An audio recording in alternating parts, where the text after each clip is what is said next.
क्या हाल चाल है भाई। सेल साइकिल करा नहीं करा, तोते उड़ गए अभी तक। टेस्ट दिया किसी ने? आज देंगे या नहीं देंगे? हाँ भाई। Check point of cell cycle discuss करेंगे अलग से।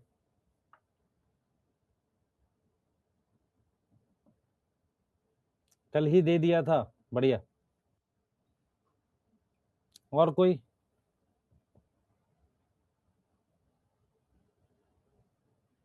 नहीं, नीट एडवांस है तो डोपा मत ले बेटा। लेवल ठीक था, टेस्ट नहीं मिला।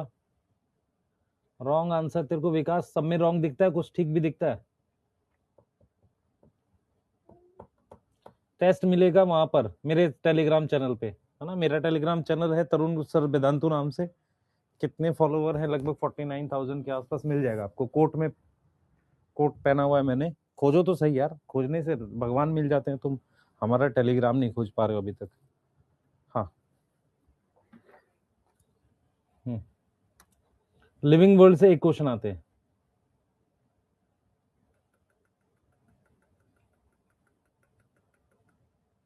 हाँ, सारा सिलेबस वन शॉट में करा दी। तेरा जिंदगी में सिलेक्शन नहीं होगा। एक भाई रुको, एक मिनट सुने। सब लोगों ने सेल साइकिल कंप्लीट किया है? किसने किसने नोट्स याद किए नहीं किए? अभी मुझे पहले ये बता दो। सेल साइकिल के नोट्स अभी तक किसने किसने याद नहीं किए? मुझे कमेंट में लिखो जल्दी से। कौन कौन है जिसने सेल साइकिल के अभी तक नोट्स याद नहीं किए? कौन कौन है? कौन कौन है जिसने सेल साइकिल कंप्लीट नहीं किया, नोट्स याद नहीं किया, अभी प्लान ही बना रहा है? तुम बैकलॉग करके मानोगे? पूरी कोशिश कर रहे हो, पूरी शिद्दत से लगे हुए हो। सारी कायनात जुट गई है तुम्हें बैकलॉग कराने के लिए। नहीं, मैं तुम्हें फिर बता रहा हूं कि तुम बाद में यही करोगे कि सर वन शॉट करा दो, वन शॉट से हो जाएगा। फिर वहां पे वो ट्रिक वाले आ जाएंगे। जब लाख आखिरी सीजन आता है ना, फिर ट्रिक वाले एक्टिव हो जाते हैं। मैं तुम्हें बताऊंगा कि एक इस ट्रिक से सेल साइकिल के सारे क्वेश्चन बन जाएंगे। बेसिक पढ़ लो भाई। तुम्हें अभी भी नहीं समझ में आ रही सिलेक्शन कैसे होता है?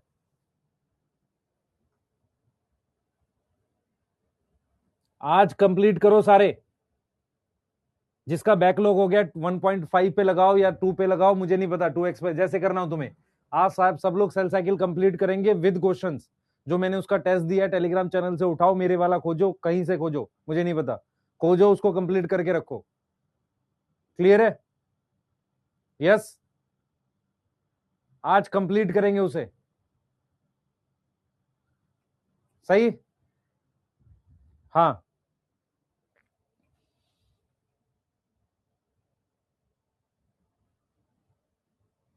बेटा, डोपा की बुक की बात कर रहा है।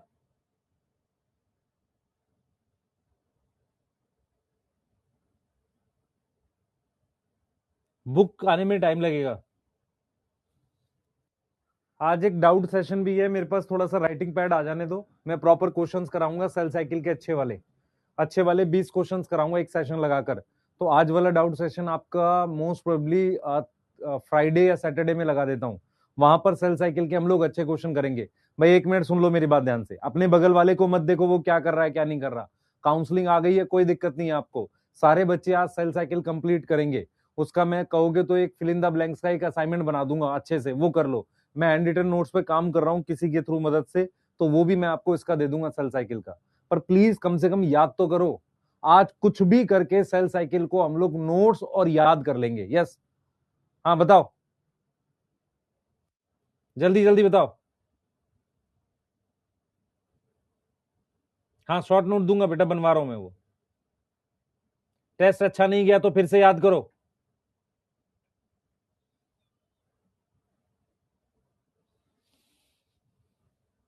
आज जिसने जिसने बैच लिया है, आज पहली क्लास है, पहले सुनो ध्यान से। हम लोग आपके पास क्या है कि हम लोग 1.0 2.0 3.0 ये कॉमन ही बैच है। पहली बात तो ये समझो।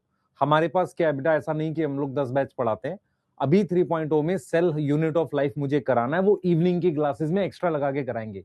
यहां से आप सेल साइकिल पढ़ रहे हो, लिविंग वर्ल्ड पढ़ोगे, इस तरीके से प्रॉपर आपका सिलेबस चलता रहेगा। हमें सिलेबस को टाइमली फिनिश करना है। अगर आप लेट हो तो सबसे पहले क्या करोगे, सेल साइकिल को अटेंड करो। सबसे पहले सेल साइकिल कंप्लीट करो, लिविंग वर्ल्ड करो। जो शाम में एक्स्ट्रा क्लासेस हम लोग स्टार्ट करेंगे उनको करना स्टार्ट करो। क्लियर है बेटा? यस। आज फिजिक्स की क्लास नहीं हुई थी? नीट एडवांस करो। हाँ श्रिया बेटा देख मेरी बात सुन ध्यान से, तू कह रही है कि सर आप दोबारा से रिवाइज कर दो वहां से जहां से इंटरकाइनेसिस से। अगर तुझे माइटोसिस नहीं आती है तो तुझे वो नहीं समझ में आएगा मियोसिस टू। मियोसिस टू बिल्कुल माइटोसिस जैसा, एक डिफरेंस है बस। मियोसिस टू हमेशा हैप्लॉइड सेल में होगा क्योंकि मियोसिस वन के बाद होता है। क्लियर है? अब क्या है बेटा, हमारा एक छोटा सा डिस्कशन बचा हुआ है सेल साइकिल का, वो तभी करें जब बाकी बच्चे उस चीज को पढ़ लें। तो इसका मतलब जो इस वीक की तीसरी क्लास होगी वेडनेसडे, आधे घंटे के आसपास सेल साइकिल पे कुछ डिस्कस करेंगे लाइव यहाँ पर। सही है? लिविंग वर्ल्ड खत्म हो जाएगा, सेल साइकिल पे डिस्कस करेंगे। मैं बार बार आप लोगों को समझा रहा हूं, प्लीज सीरियस रहो, ज्यादा मेहनत करो, 3 गुना मेहनत करो अभी। क्यों रीजन बता रहा हूं, क्यों? क्योंकि पेपर जो होगा मई में होगा, यहां से ज्यादा टाइम है नहीं। आप में से बहुत सारे लोगों को ये बात समझ नहीं आ रही है। जब आप एग्जाम दोगे तो आपको रियलाइज होगा कि सर ने सही बोला था, टाइम नहीं है, रिवीजन के लिए टाइम नहीं बचेगा, बैकलॉग करने का कोई ऑप्शन नहीं है आपके पास। यस? हाँ नहीं बेटा, डाउट सेशन आज नहीं लेंगे, उसको आगे करेंगे। बेटा आंसर की मैंने डाल दिया तो दोबारा डाल देता हूं, ठीक है? जिन बच्चों ने आज बैच ज्वाइन किया, मैं फिर रिपीट कर रहा हूं, सेल साइकिल आपके पास 2 से 3 दिन है, जिन्होंने आज ज्वाइन किया है उसमें कंप्लीट कर लो अपना सेल साइकिल।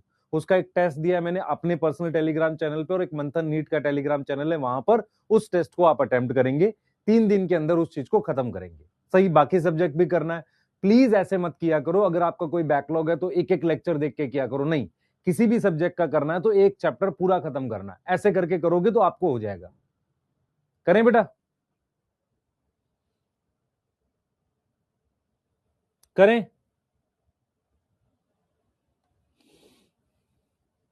मंथन 3.0 2.0 का जो एग्जाम है नेक्स्ट संडे है, आपको पता है नेक्स्ट संडे एग्जाम जो होगा उसमें क्या आएगा, आपको क्लियरली पता है?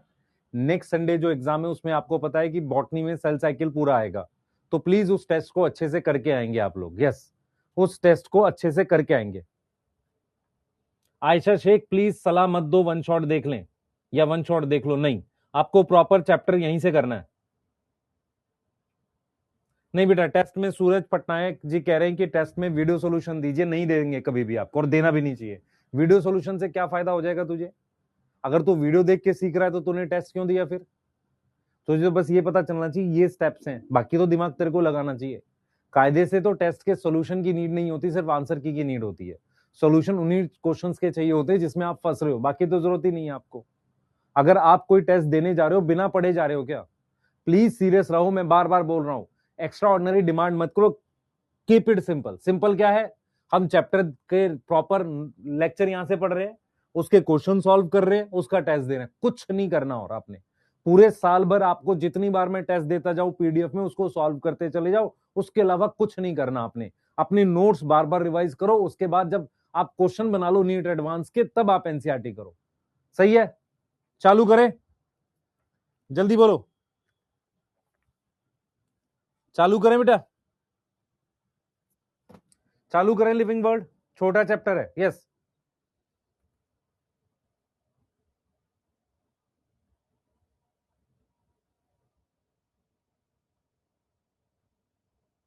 यस, बिल्कुल सही है। पीडीएफ मैं कहां दे रहा हूं, मेरा अपना पर्सनल टेलीग्राम चैनल है और एक मंथन नीट का टेलीग्राम चैनल है, जिनको खोजो, खोज नहीं मिला मैं कल फिर आपको बताऊंगा। मैं बार बार आपको रिपीट कर रहा हूं, मुझे कोई चीज आपसे नहीं चाहिए, आपने सिर्फ क्या करना, अपने लेक्चर देखने, आपको नोट्स याद करने हैं। नोट्स याद कर लो और उसके क्वेश्चन कर लो, 100% सारे क्वेश्चन बन जाएंगे आपके। आपको ये भी करना है वो भी करना, मत करो कुछ भी।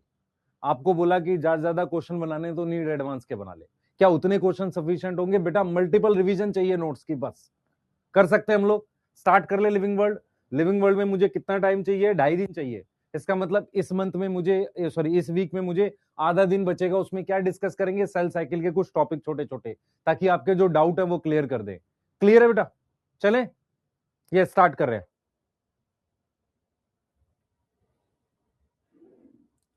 यस, किसी तरह की अभी कोई टेस्ट सीरीज ज्वाइन मत करो, हम लोग बार बार आपको बोल रहे हैं ऑफलाइन टेस्ट सीरीज से फायदा नहीं होगा, क्योंकि अभी ये सीबीटी मोड में जाने वाला है। चलिए, चैप्टर का नाम है लिविंग वर्ल्ड। अब मेरी तरफ पूरी ध्यान से देखिएगा। देखो, लिविंग वर्ल्ड चैप्टर में आपको क्या क्या क्वेश्चंस आते हैं। लिविंग वर्ल्ड में एक टॉपिक है टैक्सोनॉमी के। देखो सबसे पहले तो आपको ये समझना पड़ेगा कि हमारे पास दो तरह का सिलेबस होता है। एक सिलेबस होता है जो एनएमसी देता है और बाकी का जो डाटा होता है मेरे पास एनसीईआरटी का होता है। नॉर्मली हम ये मानते हैं कि जो भी हम पढ़ाते हैं वो सब एनसीईआरटी से पढ़ाते हैं। लिविंग वर्ल्ड में एक छोटा सा टॉपिक है जिसको हम कहते हैं व्हाट इज लिविंग, वो एनएमसी के सिलेबस में है पर आपकी एनसीईआरटी से रिलेटेड है। तो हम क्या करेंगे, लिविंग वर्ल्ड में वो टॉपिक भी पढ़ाएंगे जो सिलेबस में लिखा हुआ है ऑफिशियली पर एनसीईआरटी से डिलीट है। नॉर्मली हम वही चीज पढ़ाते हैं जो एनसीईआरटी में प्रेजेंट होती है। क्या मेरी बात समझ में आ रही है? तो अभी हम लोग क्या कर रहे हैं बेटा, अभी हम लोग स्टार्ट कर रहे हैं, लिविंग वर्ल्ड। मैं यहाँ पर टॉपिक आपको दिखा रहा हूँ। टॉपिक दिखाने पे सबसे पहले मैं क्या ये टॉपिक कराऊं आपको, ये आपकी एनसीईआरटी में नहीं है पर ये आपके एनएमसी के सिलेबस में। एनएमसी क्या होता है बेटा? National medical council. तो एनटीए क्या करता है? एनएमसी देता है सिलेबस। तो नॉट इन एनसीईआरटी, तो मैं इसको भी आपको पढ़ाऊंगा। उसके बाद आपके पास एक टॉपिक होगा क्या नाम है, नॉमेनक्लेचर। एक टॉपिक होगा नॉमेनक्लेचर, उसको हम करेंगे। उसके बाद एक टॉपिक होगा बेटा मेरे पास टैक्सोनॉमी और सिस्टमैटिक्स, उसको हम पढ़ेंगे। ठीक है, इस चैप्टर में बहुत ज्यादा ऐसा अजीब सा है, थोड़ा सा चैप्टर ही अजीब सा है, छोटी छोटी डेफिनेशंस है, सब कुछ है। तो इजी चैप्टर है। कितने क्वेश्चन आते हैं? लगभग एक क्वेश्चन आएगा। एक क्वेश्चन आ सकता है, किसी किसी साल दो क्वेश्चन आ सकते हैं। चैप्टर इजी चैप्टर है, यस। और इसको पढ़ने के लिए मुझे ज्यादा क्लास नहीं चाहिए, मुझे सिर्फ इसके लिए 2.5 class is more than enough, उतने में करा देंगे। तो इस वीक की 0.5 में हम लोग क्या डिस्कस करेंगे? Cell cycle. जो नए बच्चे हैं प्लीज तब तक सेल साइकिल अपना खत्म कर लेना, ताकि हम सेल साइकिल के अच्छे लेवल ऑफ क्वेश्चन क्लास में ही कराएंगे आपको पहले। क्लियर है? With respect to eighty S large subunit इज 60, यूकैरियोटिक राइबोसोम प्रो, थर्ड है ना, थर्ड।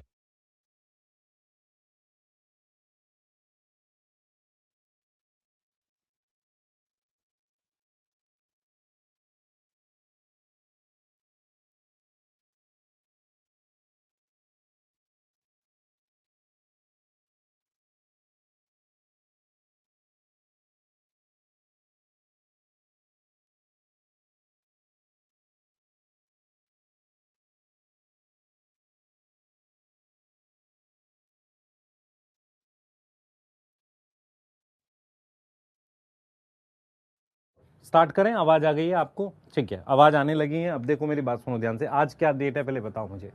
सर आज 3 अगस्त हो गई है। 3 अगस्त का मतलब क्या है? यहां से एग्जैक्टली आपके 9 महीने के बाद पेपर हो जाएगा। इसका मतलब मुझे 5 से 6 महीने में सिलेबस खत्म करना चाहिए। बायो में जल्दी खत्म करूंगा तो उससे मुझे फायदा क्या होगा? फिजिक्स केमिस्ट्री में मुझे टाइम ज्यादा मिलेगा। हमारी अकेली ये स्ट्रैटेजी, हमारी टीम की स्ट्रैटेजी है, आपके साथ मेहनत ज्यादा करेंगे, आपको टाइमली सिलेबस खत्म करेंगे ताकि आपको रिवीजन का टाइम मिले। बायो में आपको एक्स्ट्रा रिवीजन नहीं करनी, साथ के साथ मैं टेस्ट लेता रहूंगा, आपको रिवाइज करने के लिए बोलता रहूंगा, एक्स्ट्रा टेस्ट लेता रहूंगा, उससे आपको बार बार रिवाइज होता रहेगा। प्लीज अपना दिमाग मत लगाना और एक्स्ट्रा ऑर्डिनरी कुछ नहीं करना है, कोई ट्रिक नहीं बनानी, कुछ उल्टी सीधी चीजें नहीं करनी, कुछ नहीं करना आपने। क्लियर है?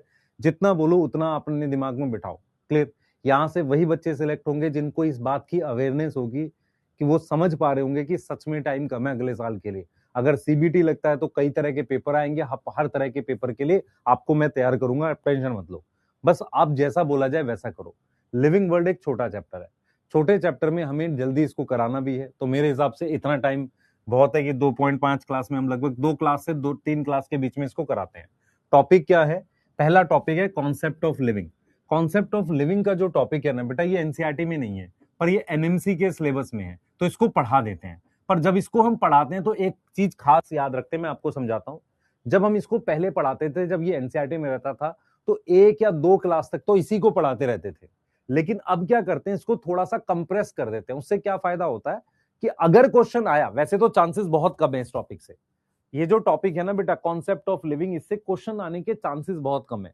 अगर क्वेश्चन आया मेरे पास, समझो ध्यान से, अगर क्वेश्चन आया तो कैसा क्वेश्चन आएगा उस पर बात कर लेते हैं, ध्यान से सुनेंगे बेटा। अगर क्वेश्चन आया तो आसान क्वेश्चन आएगा, उस क्वेश्चन को टारगेट करके पढ़ा देंगे इसे। बाकी ये टॉपिक है मेरे पास, नॉमेनक्लेचर है, टैक्सोनॉमी और सिस्टमैटिक्स और टैक्सोनोमिक कैटेगरी, ये प्रॉपर एनसीईआरटी में भी है और आपके एनएमसी के सिलेबस में भी है। ठीक है, इन पे ज्यादा फोकस रखेंगे, इसको आपको पढ़ाएंगे जरूर, पर ऐसा नहीं कि उस लेवल तक जाएंगे जिस लेवल की जरूरत नहीं है आपको। क्लियर हो गया? इसका मतलब हमें पता है आपको कि कहां पर क्या पढ़ाना है। क्लियर? अब मैं स्टार्ट करने जा रहा हूं चैप्टर को स्टार्ट कर रहे हैं और स्टार्ट करेंगे एक साइंटिस्ट के नाम से। सब लोग रेडी हैं? बता दो जल्दी से बेटा। Yes yes yes yes. हाँ, ऑफलाइन टेस्ट सीरीज अभी कोई ज्वाइन मत करो। यस, टेस्ट में क्या आएगा? इस संडे जो टेस्ट आएगा उसमें सेल साइकिल आएगा। इस संडे जो टेस्ट होगा उसमें सेल साइकिल आएगा। आप कहोगे लिविंग वर्ल्ड के कुछ क्वेश्चन डालने में डलवा दूंगा, पर मैं ये बोल रहा हूं कि सेल साइकिल कर लो बस।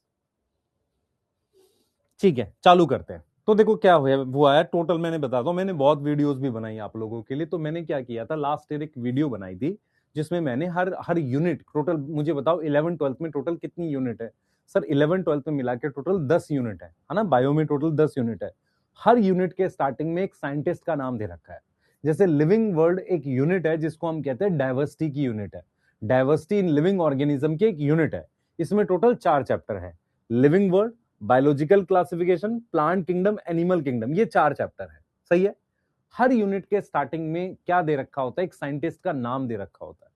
यहां पर इस यूनिट के स्टार्टिंग में, डाइवर्सिटी वाली यूनिट के स्टार्टिंग में जिस साइंटिस्ट का नाम दे रखा है उनका नाम है अर्नस्ट मेयर। क्या दे रखा है? Ernst Mayr. उनके बारे में हमें थोड़ा सा पढ़ना होता है। तो सबसे पहले आप क्या करोगे? अर्नस्ट मेयर के इंपॉर्टेंट पॉइंट्स याद करोगे। तो सबसे पहले ये साइंटिस्ट बेटा, ये साइंटिस्ट कहां दे रखे हैं? एकदम स्टार्टिंग में दे रखे हैं। ठीक है, तो अर्नस्ट मेयर को हम क्या बोलते हैं बेटा? डार्विन ऑफ 20th सेंचुरी बोलते हैं। इस बात को कैसे आप समझेंगे, ध्यान सुनेंगे बेटा। और डार्विन अपने समय के, या पूरा अब तक जितना भी हुआ है, डार्विन जो है अब तक के 100 बड़े साइंटिस्ट में डेफिनेटली हैं। डार्विन का बर्थ वगैरह कब था? 1811। और डार्विन जो है उन्होंने काम कब किया? 19वीं सेंचुरी में, मतलब 19th सेंचुरी, 1857 में उनकी बुक आई थी।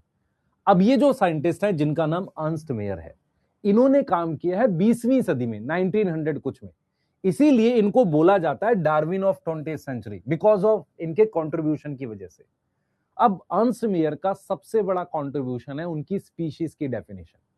अगर मैं आपसे कहूं आप और मैं सेम स्पीशीज हैं, तो हम ये बोल सकते हैं कि हम दोनों देखने में एक जैसे हैं, इसलिए सेम स्पीशीज हैं।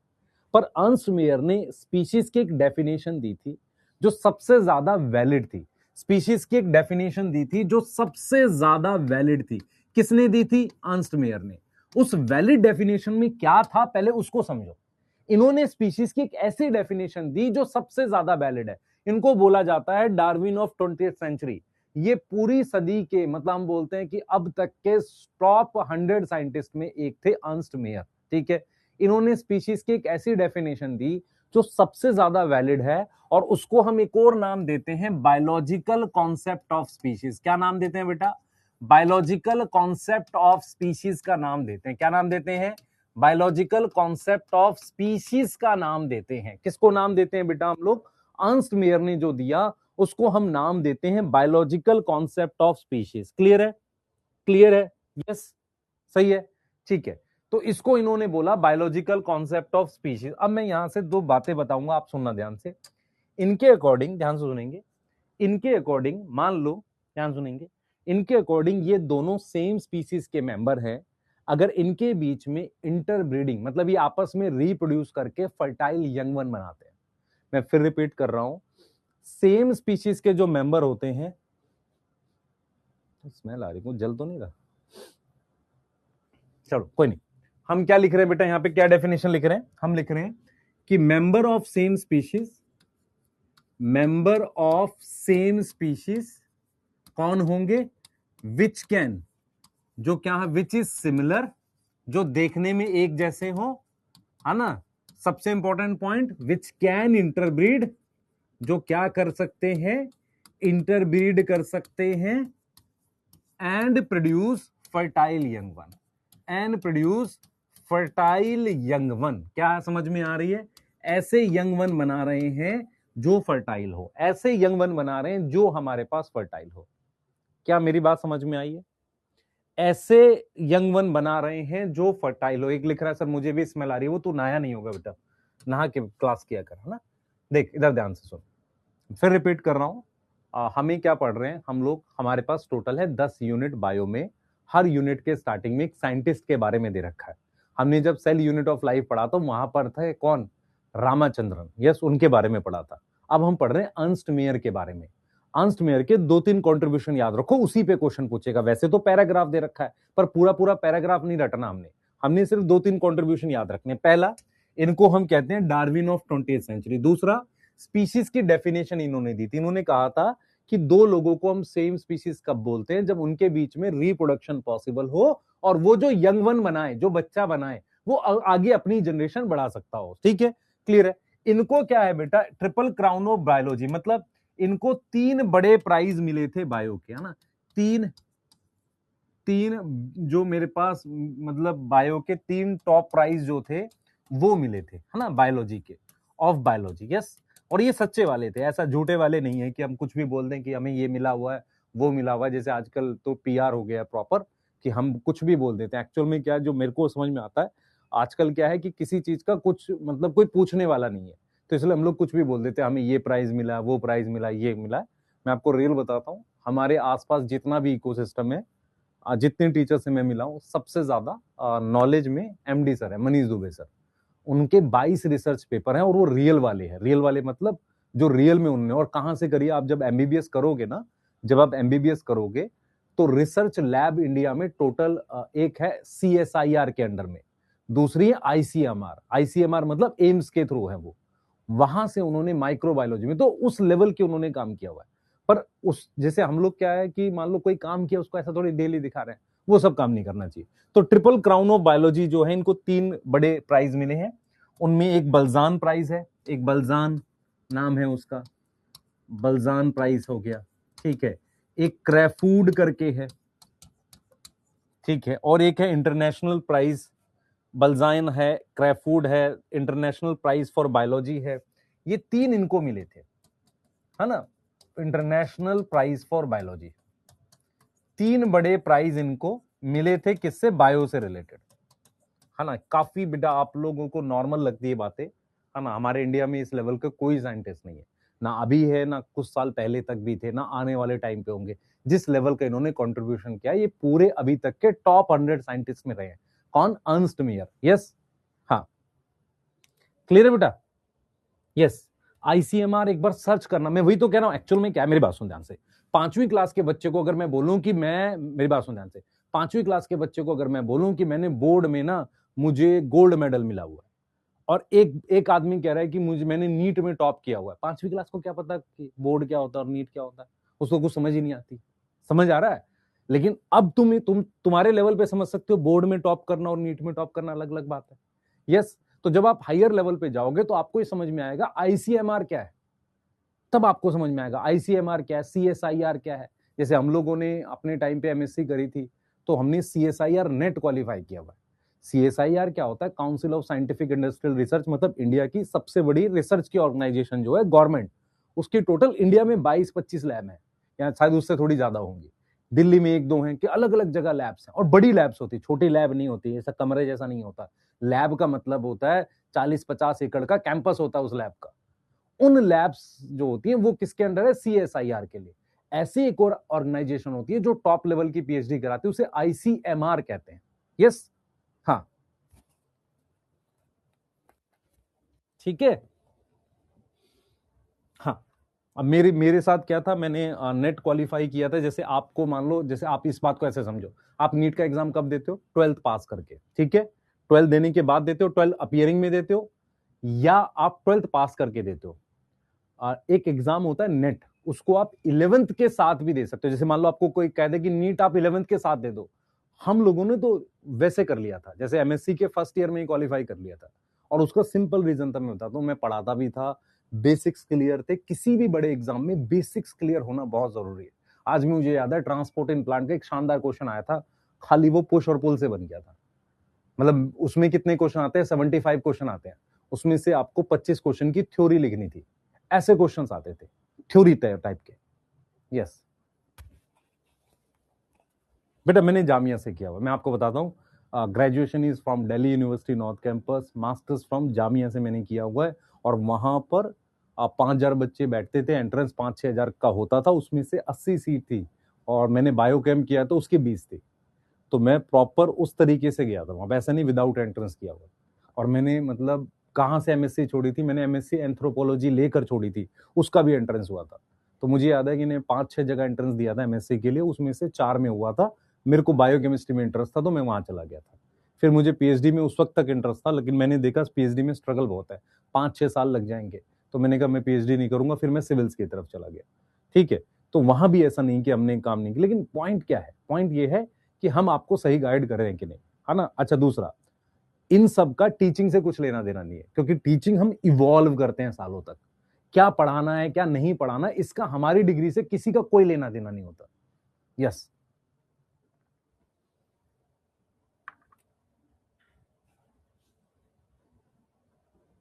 ठीक है, सही है। तो हमने क्या पढ़ा हुआ है इस बात से मैं भी इसलिए कह रहा हूं, जैसे हम लोग क्या कर रहे हैं नॉर्मली ये सोचते हैं कि डिग्री होनी चाहिए, कम से कम एटलीस्ट बीएससी एमएससी की हो बच्चों को पढ़ाने के लिए, पहला पॉइंट। दूसरा क्या है कि मेरे पास जो सब्जेक्ट थे बीएससी में, बॉटनी, जूलॉजी, केमिस्ट्री, ये 3 सब्जेक्ट थे। फिर मास्टर्स मैंने की थी बायोकेमिस्ट्री में। बायोकेमिस्ट्री में हम लोग जेनेटिक्स, सेल बायो, ये सारी चीजें पढ़ते थे। पर मुझे आज भी याद है कि किसी भी एग्जाम को क्वालिफाई करने के लिए बेसिक्स की बहुत नीड होती है, वो हमेशा काम आएगा। यस, ठीक है, चलिए आगे चलेंगे। ठीक है, चलिए, कोई नहीं, दिक्कत है। मैंने अपने बारे में आपको सारा, साइंटिस्ट नहीं हूं, पर मैंने जो पिछले मेरे ख्याल से 15-16 साल में टीचिंग इवॉल्व करी है, वो सबसे बड़ा कंट्रीब्यूशन है मेरे लिए। ये वाला, ये चीजें कर लो बेटा, एक बार नोट कर लो, आगे चलते हैं।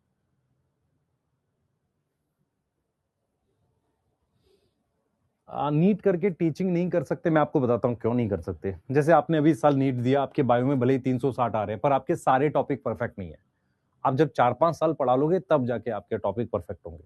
अच्छा, जिन्होंने एमबीबीएस किया होता उन्होंने बॉटनी के टॉपिक नहीं पढ़े होते, वो जाके सीधे पढ़ाने लगते। तो कैसे पढ़ाते हैं, ह्यूमन फिजियो ठीक पढ़ाते हैं, प्लांट किंगडम में इधर उधर कर देते हैं। यस, ठीक है, नोट कर लिया, आगे चले। 3 प्राइज का नाम लिख देते हैं, बल्जान प्राइज, क्रैफूड और इंटरनेशनल प्राइज फॉर बायोलॉजी। ये 3 प्राइज हैं। देखो देखो, ट्रिपल क्राउन बोला था, बल्जान है, देखो नाम देखो जरा प्राइज के, बल्जान है, ठीक है, इंटरनेशनल प्राइज फॉर बायोलॉजी है, और क्रेफूड है ना, क्रेफूड है। इनमें से सबसे बाद में क्रेफूड है ना, क्लियर है। यस, अर्न्स्ट मेयर नाम है इनका। चलें, पहला स्लाइड यही है। अगर आपसे कोई पूछे लिविंग वर्ल्ड में, पहला क्वेश्चन आ सकता है, यहां से आ सकता है। अब हम आ जाते हैं बेटा उस टॉपिक पे जो एनसीईआरटी में पहला पेज दे रखा है लिविंग वर्ल्ड का, ये ठीक है। अच्छा, ये पेज काफी अजीब सा लिखा हुआ है, इसमें कुछ कुछ बातें ऐसे लिखी हुई हैं जो इंग्लिश है प्योर। तो इस पेज को समझते हैं, पहले इस पेज को समझते हैं। और क्या आपने पहली स्लाइड लिख ली है सबने, फर्स्ट स्लाइड लिख लिया, आगे चलेंगे। मैं फिर रिपीट करता हूं, छोटा चैप्टर है, आसान चैप्टर है, पर एक मिनिमम सेट ऑफ चीज को बार बार रिवाइज करना है ताकि क्वेश्चन गलत ना हो। इसका मुश्किल क्वेश्चन मैं बताऊंगा कहां से आएगा, अगर मुश्किल क्वेश्चन भी मैं साथ के साथ बताता हुआ चलूंगा, ठीक है। यस, साइंटिस्ट की डेट ऑफ बर्थ याद करने नहीं, मैंने जो बातें लिखी हैं सिर्फ ये याद करनी है, डेट ऑफ बर्थ याद नहीं करनी। अब आते हैं चैप्टर के इंट्रोडक्शन में, ठीक है। एनसीईआरटी ने एक पैराग्राफ दे रखा है स्टार्टिंग में, उस पैराग्राफ में क्या लिखा है, सबसे पहली लाइन, सबसे पहली लाइन देखो, चैप्टर का नाम है लिविंग वर्ल्ड। जब हम लिविंग वर्ल्ड की बात करते हैं तो लिविंग वर्ल्ड में क्या आ जाता है, हमारे आसपास लिविंग और नॉन लिविंग चीजें दोनों आ जाती हैं। सबसे पहली लाइन है, how wonderful living world is, मतलब कितना बढ़िया है आसपास हमारा लिविंग वर्ल्ड, ठीक है। जब हम लिविंग वर्ल्ड की बात करते हैं तो 2 तरह की चीजें होती है, पहला होता है हैबिटाट। तो अगर हम ध्यान से देखें लिविंग वर्ल्ड में क्या क्या चीजें, how wonderful is living world is, it constitute, constitute का मतलब होता है इसमें क्या क्या है, it constitute variety of habitat, variety of habitat, organism, ये सारी चीजें हैं इसमें, ऑर्गेनिजम्स, है ना, और उनके बीच में इंटरेक्शन, है ना, ये सारी चीजें हमारे पास कहां है, लिविंग वर्ल्ड में है ना। लिविंग वर्ल्ड में क्या क्या है, हैबिटाट है, ऑर्गेनिज्म है और इंटरेक्शन है। मेरी बात समझ में आ रही है, हैबिटाट है, ऑर्गेनिज्म है और इंटरेक्शन है, क्लियर है। यस, यस, तो बेटा फर्स्ट स्लाइड आपको मैंने बता दी है, फर्स्ट स्लाइड ही एक तरीके से, वो तो खाली साइंटिस्ट का नाम था। आ जाइए, अब हम ये कह रहे हैं, हम इंट्रोडक्शन की बात कर रहे हैं, तो हम ये कह रहे हैं कि how wonderful living world is, living world में अलग अलग हैबिटाट है, ऑर्गेनिज्म है और उनके बीच का इंटरेक्शन है, ठीक है। अब जैसे हम बात करते हैं किस किस तरह का हैबिटाट है, ठीक है, हमारे आसपास ऐसा हो सकता है, हमारे आसपास नहीं मतलब अर्थ पे कोल्ड माउंटेन है, कोल्ड माउंटेन आपको पता है जहां ठंडा रहता है। डेसिडुअस फॉरेस्ट किसको नहीं पता वो बता दो। डेसिडुअस फॉरेस्ट वो होते हैं जिनकी लीफ गिर जाती है, कब? जब लीफ फॉल आता है, जब सीजन खत्म होता है लीफ गिर जाती है। तीसरा हमारे पास है फ्रेश वाटर लेक, चौथा हमारे पास है हॉट स्प्रिंग, और पांचवा हमारे पास है ओशियन। तो हमारे पास क्या है बेटा? वैरायटी ऑफ हैबिटाट्स है। मैं फिर रिपीट कर रहा हूं, हमारे पास क्या है? वैरायटी ऑफ हैबिटाट्स है, ठीक है, जिसमें हमारे पास क्या है? कोल्ड माउंटेन्स है, डेसिडुअस फॉरेस्ट है, फ्रेश वाटर की लेक है, हॉट स्प्रिंग है और ओशियंस है। क्या ये बातें क्लियर है? क्या ये बातें क्लियर हैं? बता दो मुझे फटाफट से। तो हमारे पास क्या क्या है आप समझो ध्यान से, क्या क्या है हमारे पास? हमारे पास है कोल्ड माउंटेन्स, ध्यान से देखेंगे, हमारे पास है cold mountains, deciduous forest, fresh water lake, hot spring and ocean. ये हमारे पास क्या है? वैरायटी ऑफ हैबिटाट्स है। ये हमारे पास क्या है? वैरायटी ऑफ हैबिटाट्स है। हॉट स्प्रिंग क्या होता है बेटा? हॉट स्प्रिंग सुनना ध्यान से, हॉट स्प्रिंग होता है गर्म पानी का सोर्स। जैसे अगर आप देखोगे बहुत सारी जगह गर्म पानी निकलता है, ओशियन के नीचे भी निकलता है, तो ये हमारे पास हैबिटाट हो गए। तो हमने कहा कि कितना वंडरफुल लिविंग वर्ल्ड है जिसमें क्या क्या है? अलग अलग हैबिटाट है, ऑर्गेनिज्म है, इंटरेक्शन है। अब हम देखते हैं कि किस तरह के लिविंग ऑर्गेनिज्म है तो बहुत सारे, पर एनसीईआरटी ने लिखा है गैलोपिंग हॉर्स। गैलोपिंग हॉर्स का मतलब होता है, आपने कभी कोई मूवी देखी है जिसमें घोड़े भाग रहे हैं धीरे धीरे नहीं, चौकड़ी भरते हुए? चौकड़ी भरते हुए मतलब ऐसे भाग रहे हैं कूदते हुए। तो हमारे आसपास गैलोपिंग हॉर्स दिख सकता है, वैली ऑफ फ्लावर दिख सकता है, माइग्रेटिंग बर्ड्स दिख सकता है, अटैकिंग शार्क। वो क्या करता है बेटा? वो हमें क्या करता है? सेंस ऑफ ऑ लाता है। सेंस ऑफ ऑ का मतलब होता है कि उसको देख के हमें क्या लगता है, मतलब एक तरीके से एक्सक्लेमेशन, अजीब लगता है। मैं फिर रिपीट कर रहा हूं, इस पूरे पैराग्राफ में सिर्फ हम ये बात कर रहे हैं कि लिविंग वर्ल्ड वंडरफुल है, पहला पॉइंट। दूसरा हम कह रहे हैं कि अलग अलग तरह के हैबिटाट हैं, क्या हमें ये नाम याद करने की जरूरत नहीं है, सिर्फ तुम्हें मीनिंग समझना है। तीसरा हम ये कह रहे हैं कि हमारे आसपास लिविंग ऑर्गेनिज्म भी हैं, उनमें गैलोपिंग हॉर्स मतलब चौकड़ी भरते हुए घोड़े, valley of flower, migrating birds और अटैकिंग शार्क। अटैकिंग शार्क मतलब कोई शार्क अपने प्रे पे अटैक कर रही है। ये सारी चीजें देखकर मुझे सेंस ऑफ ऑ होता है, और मतलब अजीब लगता है, मैं खुश हो जाता हूं, मतलब खुशी से अजीब लगने लगता है, ये चीजें होती हैं। अब ये कह रहा है कि इंटरेक्शन प्रेजेंट होता है किसमें? लिविंग में। इंटरेक्शन प्रेजेंट होता है लिविंग में, मतलब क्या हुआ? जैसे मान लेते हैं, आप सुनो ध्यान से, लॉयन लिविंग है, डियर लिविंग है, लॉयन डियर को खा रहा है, तो एक तरीके से कैसा इंटरेक्शन हो गया? प्रिडेशन हो गया। तो हमें किस तरह का इंटरेक्शन दिखता है लिविंग ऑर्गेनिज्म में, प्रेजेंट इन लिविंग में?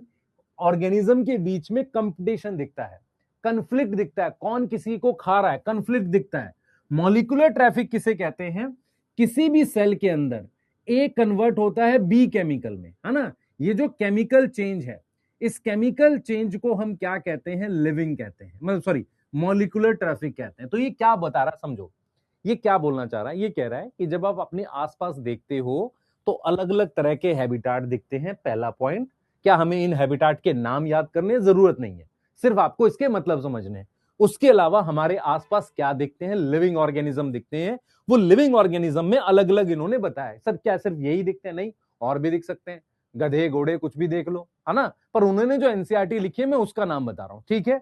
उसके बाद ये कह रहा है कि किस तरह का इंटरेक्शन होता है लिविंग में। कॉम्पिटिशन, को आपस में कंपटीशन हो रहा है, प्रिडेशन, कोई किसी को खा रहा है, कन्फ्लिक्ट, कन्फ्लिक्ट मतलब कोई प्लांट ग्रो कर रहा है दूसरे को ग्रो नहीं करने दे रहा। उसके अलावा है कन्फ्लिक्ट का मतलब समझ, कन्फ्लिक्ट क्या होता है? विरोध।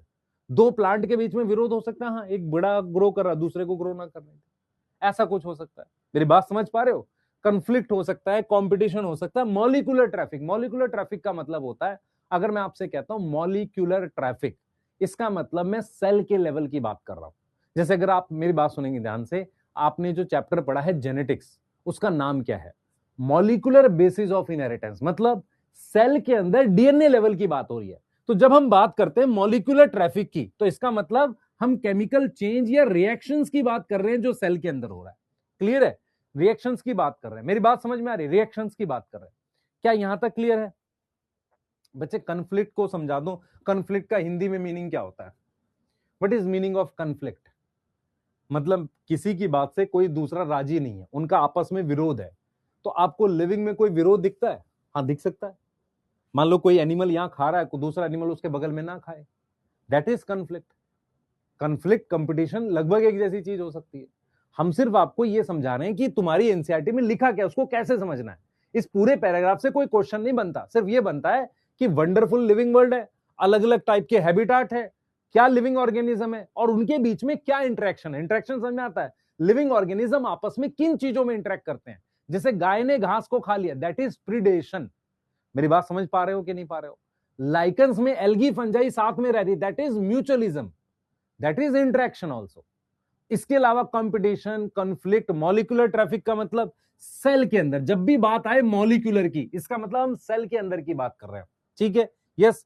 अब देखो मेरी बात सुनो, what is living, what is living, इसके दो आंसर हैं जो एनसीईआरटी कहती है। एक है साइंटिफिक आंसर, जिसमें हम क्या करेंगे, हम यहां पर डिस्क्राइब करेंगे किसके फीचर, डिस्क्राइब करेंगे feature of living, feature of living compare to non living.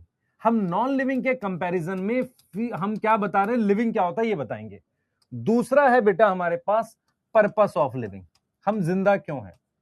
Purpose of living जो साइंटिफिक व्यू नहीं है, जो एक तरीके का फिलोसफिकल व्यू, हम क्यों जिंदा हैं, क्या लाइफ का पर्पस है। यस, ये फिलोसफिकल व्यू है। तो इस चैप्टर में हम इस पर फोकस करेंगे। इन दिस चैप्टर हमारा फोकस कौन से व्यू पर है, लिविंग क्या होता है उस पर है, हमारा फोकस इस पर है। ठीक है, हमारा फोकस किस पर है, इस पे। सर थोड़ा कम समझ में आया ये हुआ क्या, मैं आपको समझाता हूं पूरी बात। अगर आप 2 मिनट मेरी बस बात समझो, 2 मिनट मेरी सिर्फ बात सुनो ध्यान से। चैप्टर का नाम है लिविंग वर्ल्ड। यदि मैं आपसे कहता हूं लिविंग वर्ल्ड का क्या मतलब है, तो लिविंग वर्ल्ड का मतलब है अलग अलग टाइप के हैबिटाट जो लिखे हुए हैं, अलग अलग टाइप के ऑर्गेनिज्म ये लिखे हुए हैं। उसके अलावा उन ऑर्गेनिज्म का आपस में क्या इंटरेक्शन है, उनका आपस में या उनका एनवायरमेंट से, वो बात हो गई। अब हम कहते हैं लिविंग होता क्या है। तो यदि किसी को लिविंग, कोई चीज लिविंग है, जैसे ही मान लेते हैं ये कोई चीज लिविंग है, तो इसके कुछ फीचर होते होंगे। तो अगर मैं बताऊंगा कि ये लिविंग है, इसके फीचर हैं, तो ये नॉन लिविंग है, उसमें ये फीचर नहीं है। इसका मतलब ये हुआ कि मैं लिविंग के कुछ फीचर बताऊंगा जो नॉन लिविंग में एब्सेंट होते हैं। इसको हम कहते हैं साइंटिफिक व्यू। इसको कौन सा व्यू कहते हैं, साइंटिफिक व्यू। दूसरा क्या होता है कि लिविंग क्या है, मतलब हम क्यों जिंदा है, ये कौन सा व्यू है, फिलोसफिकल व्यू, जो नहीं पढ़ना हमें, जो हमारे काम का नहीं है। इस पैराग्राफ में सिर्फ ये लिखा है। अगर आपको ये बात से समझ में आ गई है, सर ये सब रट ले, हम ये वाला रटने की जरूरत नहीं है, सिर्फ समझना है लिविंग होता क्या। यहां तक क्लियर है? ठीक है बेटा, अब मैं कुछ नहीं कर सकता जेबा, है ना, इस बात का तो कुछ नहीं कर सकता। सर समझ नहीं आ रहा, मैं बार बार आपको समझा रहा हूं। मैं तेरे से सिंपल सा सवाल पूछूं, लिविंग का मतलब बता, तो तू क्या बोलेगी कि लिविंग का मतलब जो जिंदा होता है उसके फीचर होते हैं। मैं अगर कह रहा हूं लिविंग वर्ल्ड, तो इसका मतलब जो ऑर्गेनिज्म है और उसके आसपास की जगह को लिविंग वर्ल्ड बोलेंगे। तो यही चीज कह रहा है। तो लिविंग वर्ल्ड किसका बना होगा, अलग अलग हैबिटाट का, अलग अलग ऑर्गेनिज्म का। यहां तक समझ में आ रही है, बताओ, यहां तक क्लियर है?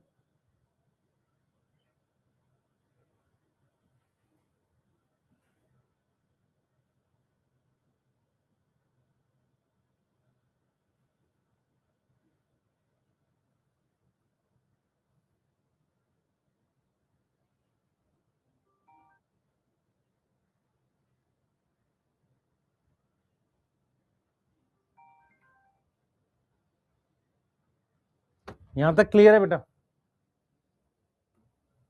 यहां तक ठीक है?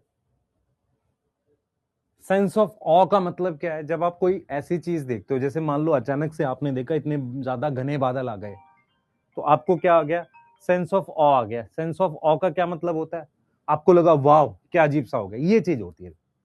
यस, हॉट स्प्रिंग नहीं पता हमें, हॉट स्प्रिंग का मतलब होता है बेटा हमारे पास जहां गर्म पानी होता है।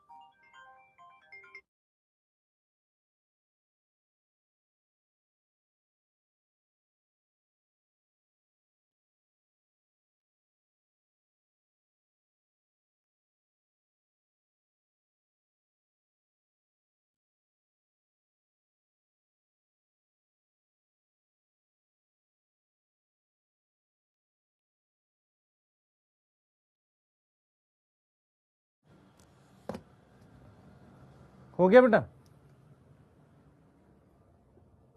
यहां तक क्लियर है? यार अब मैं आपको नहीं समझा सकता, कुछ कुछ बच्चे इतने गधे हैं वो सुनते ही नहीं बात को, कह रहे हैं सर इसका इसका मीनिंग बता दे। भाई तू जिंदगी में नहीं सिलेक्ट होगा, मैं कह रहा हूँ स्पेस से कुछ नहीं आएगा, तुझे इसकी बिगर पिक्चर देखनी है बस, और तुझे बातों के मतलब समझने हैं, वो लगा है उसी में घुसने में। सिलेक्शन ऐसे नहीं होते हैं, ऐसा कोई बच्चा नहीं है जो टॉप करता उसको पूरी एनसीईआरटी ला मेरे सामने लिया, जो टॉपर है लिया, मैं 10 क्वेश्चन पूछता हूं 5 नहीं बनने वाले उससे। तुझे लॉजिकल थिंकिंग डेवलप करनी पड़ेगी सिलेक्शन के लिए। मैं कह रहा हूं स्पेस से तुम्हें कुछ, अब देख मैं रीड कर देता हूं, मुझे बताइए मैंने क्या पढ़ाया है, फिर पढ़ ले रीड, सर आप रीड करके दिखाओ, ले how wonderful is the living world, क्या लिखा है मैंने वही लिखा है। The wide range of living type is amazing, अलग अलग तरह के अमेजिंग है, ठीक है। एक्स्ट्रा ऑर्डिनरी हैबिटाट, मतलब जो हैबिटाट मैं बता रहा हूं एक्स्ट्रा ऑर्डिनरी, कौन कौन से, ये रे। लीव अस स्पीचलेस, हम कुछ बोल नहीं पाएंगे, इसका मतलब हम गूंगे हो गए हैं, हमारी जुबान कट गई, क्या कर रहे हो तुम लोग। लीव अस स्पीचलेस का मतलब क्या है, इतने ज्यादा अजीब हैं कि हम कुछ बोल नहीं पा रहे हैं, हम कुछ समझ नहीं पा रहे हैं, इतना अच्छा लग रहा है हमें। अब आप अगर इस नजरिए से एनसीईआरटी पढ़ना चाहते हो कि नहीं सर इसका भी मतलब मैं याद कर लूंगा, लीव अस स्पीचलेस, मैं कह रहा हूं इस पैराग्राफ से आपको मैंने ये समरी निकाल के दी है, यही आपको समझना है, और इसमें से कुछ नहीं आएगा, सिर्फ ये आएगा। आप पीछे पड़ गए उस चीज के। आप क्यों नहीं समझते हो कि मैं जो, भाई मैं इस पे 1 घंटा पढ़ाऊं, एक लेक्चर हॉट स्प्रिंग जो होता है, इसे ही तो कह रहा हूं नहीं होते सिलेक्ट इसलिए बच्चे, और इसलिए टीचर खराब है। बहुत सारे टीचर इसी पे लगा हुआ हॉट स्प्रिंग समझा रहा है। मैं कह रहा हूं हॉट स्प्रिंग का मतलब जहां गर्म पानी निकलता है, तुझे इनके मीनिंग में बता सकता हूं, डेसिडुअस फॉरेस्ट, ठीक है। बच्चे इसका कोई लॉजिक नहीं है ना, इस पैराग्राफ से कुछ आएगा नहीं, मैं तेरे को सिर्फ उसी को मैंने समराइज कर दिया है। इकोलॉजिकल कंफ्लिक्ट बताया ना, आपस में कंफ्लिक्ट हो सकता है, कॉपरेशन, एक दूसरे की मदद भी करते हैं ना भाई। आप मुझे बताओ, आप देखते हो कि गांव काऊ अपने बच्चे को दूध पिला रहे, दैट इज कॉपरेशन, यस, ठीक है। इस तरह की चीजें किसमें, among the member of population, member of population मतलब 2 काऊ का आपस में इंटरेक्शन है, बेनिफिट हो रहा है, या काऊ का दूसरी पॉपुलेशन से, and population, among the population of community, ये कह रहा है। फिर कह रहा है मॉलिक्यूलर ट्रैफिक। तो मैंने क्या किया, उसी चीज को समराइज करके आसान भाषा में आपको समझा दिया। लिविंग वर्ल्ड का मतलब होता है हमारे आसपास के जिंदा और मतलब सारी चीजें, ठीक है। हाँ बस इतना समझो बच्चे, आप में से जो भी बच्चे जिनकी बीएससी हो गई और एमएससी प्लान कर रहे हैं, बिना एंट्रेंस दिए मत करना, आपको एंट्रेंस दे के एमएससी करनी चाहिए। किसी ऐसी ऐसी यूनिवर्सिटी से एमएससी कर लोगे, दुनिया खाली घूम रही है एमएससी करके, अच्छी जगह से करना कभी भी, ठीक है। नेक्स्ट करते हैं।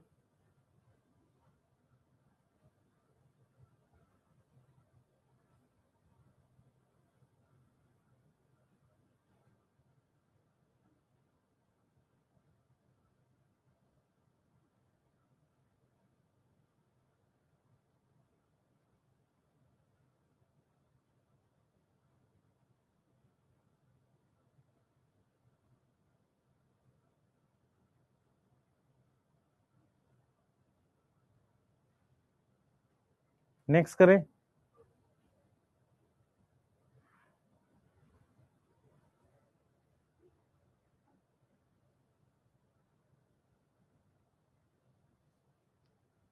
ठीक है, नेक्स्ट करें बेटा, नेक्स्ट करें, ठीक है। आगे बढ़ते हैं, चीजों को समझा करो, जब तक आप चीजें समझोगे नहीं, देखो आपको ये समझना है कि एग्जाम ऐसे क्वालिफाई नहीं होगा पढ़ लेने से, आपको ये भी समझना पड़ेगा यहां से क्वेश्चन आता है कि नहीं आता है। वो आपसे कैसे पूछेगा सेंस ऑफ ऑ का क्या मतलब है नीट में, अजीब हाल हो गया। प्लीज फोकस करो। अब हम लोग क्या पढ़ रहे हैं, सुनो ध्यान से, मेरी बात सुनो। ये जो टॉपिक है, सबसे पहला टॉपिक जो हम आज पढ़ रहे हैं वो है फीचर ऑफ लिविंग। मैंने आपको बोला था 2 व्यू हैं, 2 व्यू मतलब पहला व्यू है फिलोसफिकल व्यू, जो नहीं पढ़ना। फिलोसफिकल व्यू क्या कहता है, फिलोसफिकल व्यू कहता है हम जिंदा क्यों हैं, क्या पर्पस है हमारे, वो नहीं पढ़ना। हमें पढ़ना है कि जिंदा लिविंग के क्या फीचर होते हैं। तो जब हम लिविंग के फीचर पढ़ते हैं, उससे पहले हम ये कहते हैं कि ग्रोथ करना और रिप्रोडक्शन, ये 2 फीचर हैं लिविंग के। पहली बात तो हम ये कहते हैं। दूसरा हम कहते हैं कि हमारे पास बहुत सारे फीचर होते हैं लिविंग के, जैसे ब्रीदिंग हो गया, मूवमेंट हो गया, डाइजेशन हो गया, ग्रोथ हो गया, रिप्रोडक्शन हो गया, मेटाबॉलिज्म हो गया, कॉन्शियसनेस हो गया। इस टॉपिक में कि लिविंग के फीचर क्या है हम कैसे पढ़ेंगे, सुनेंगे ध्यान से। हमारे पास क्या है बेटा, हम कैसे पढ़ने वाले, पहले टॉपिक को समझो। हम ये कह रहे हैं कि मुझे ये बताओ कि लिविंग के क्या फीचर होते हैं। हमने कहा कि ग्रोथ और रिप्रोडक्शन दो ऐसे फीचर हैं जो एक तरीके से मेन फीचर जैसे होते हैं। ठीक है, पहली बात तो हमने ये बोल दी। दूसरा हमने बोला कि कुछ और फीचर्स की बात करूं तो वो मैंने यहां लिख दिए लिविंग के फीचर, ब्रीदिंग, सांस लेना, मूवमेंट, डाइजेशन, ये सब लिख दिए।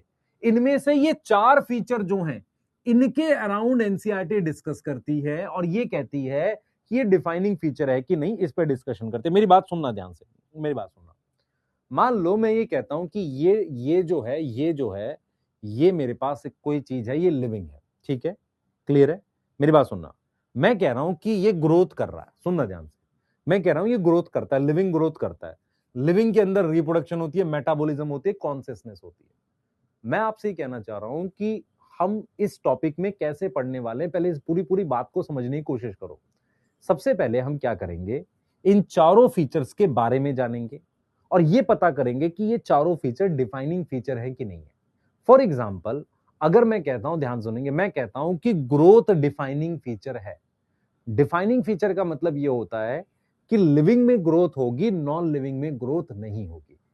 अगर मैं कहता हूं कि कोई भी फीचर डिफाइनिंग फीचर है, डिफाइनिंग फीचर होने का मतलब ये होता है कि लिविंग में रिप्रोडक्शन होगी, नॉन लिविंग में नहीं होगी, और लिविंग में सारे लिविंग में होगी।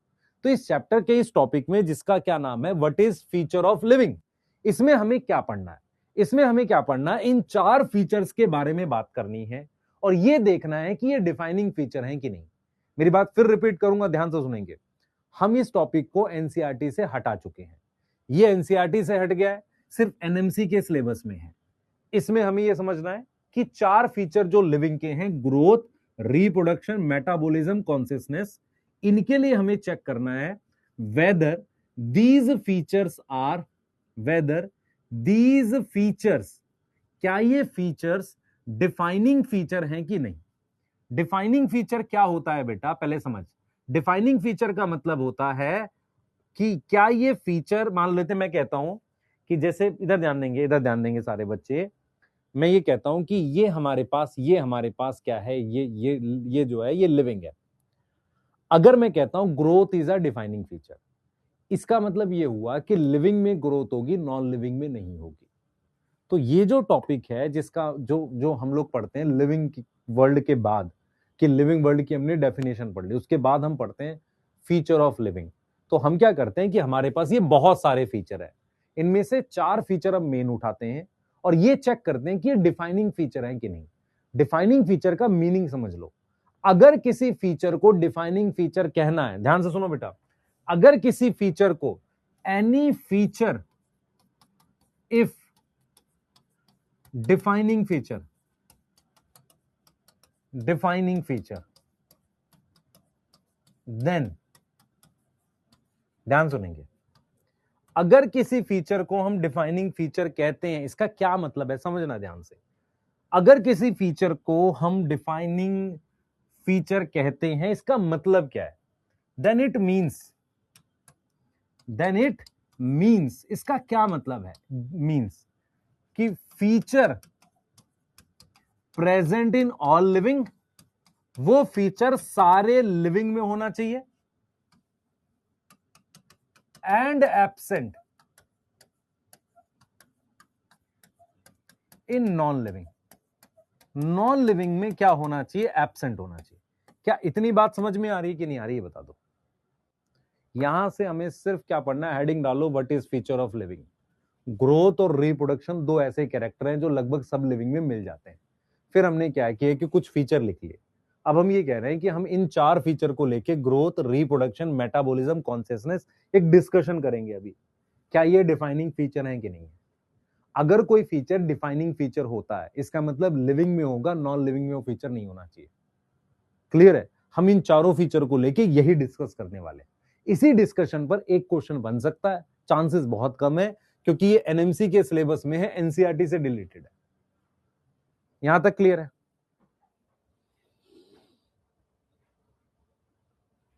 आरजा बेटा, आप एक बार ना मेल करो इसके लिए। बेटा डोपा बुक में टाइम लगेगा, मैं आपको पहले बता देता हूं। ठीक है, मैं फिर रिपीट कर रहा हूं। अभी तक चैप्टर में हमने क्या पढ़ा? हमने अर्नस्ट मेयर के बारे में 3 पॉइंट पढ़े। उनको ट्रिपल क्राउन प्राइज मिला था। उन्होंने एक ऐसी डेफिनेशन दी थी जिसमें बोला था 2 स्पीशीज रिप्रोड्यूस करके फर्टाइल यंग वन बनाते हैं, और उनको डार्विन बोलते हैं, 20वीं सदी का डार्विन ऑफ 20वीं सदी, 20th सेंचुरी बोलते हैं।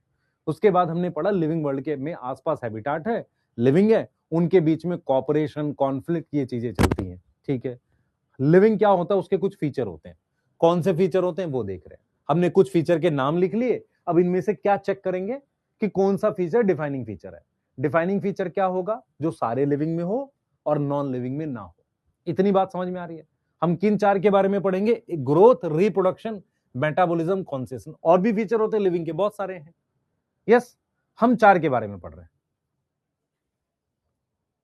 क्लियर है?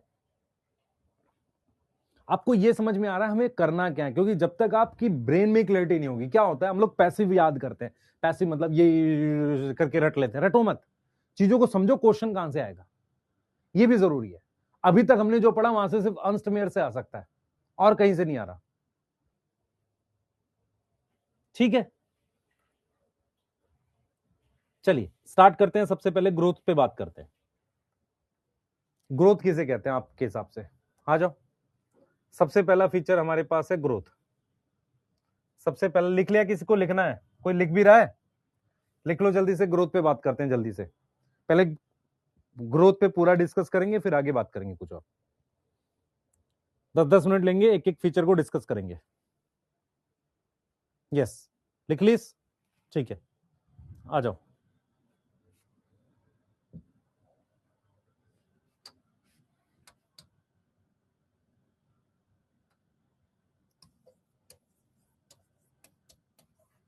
ग्रोथ,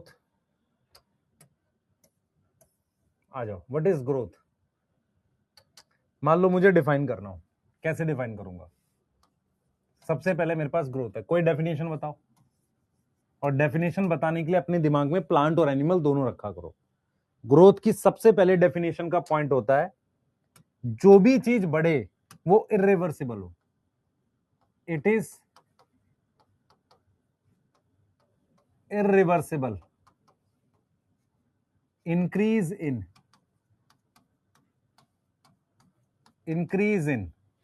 ठीक है, it is irreversible increase in.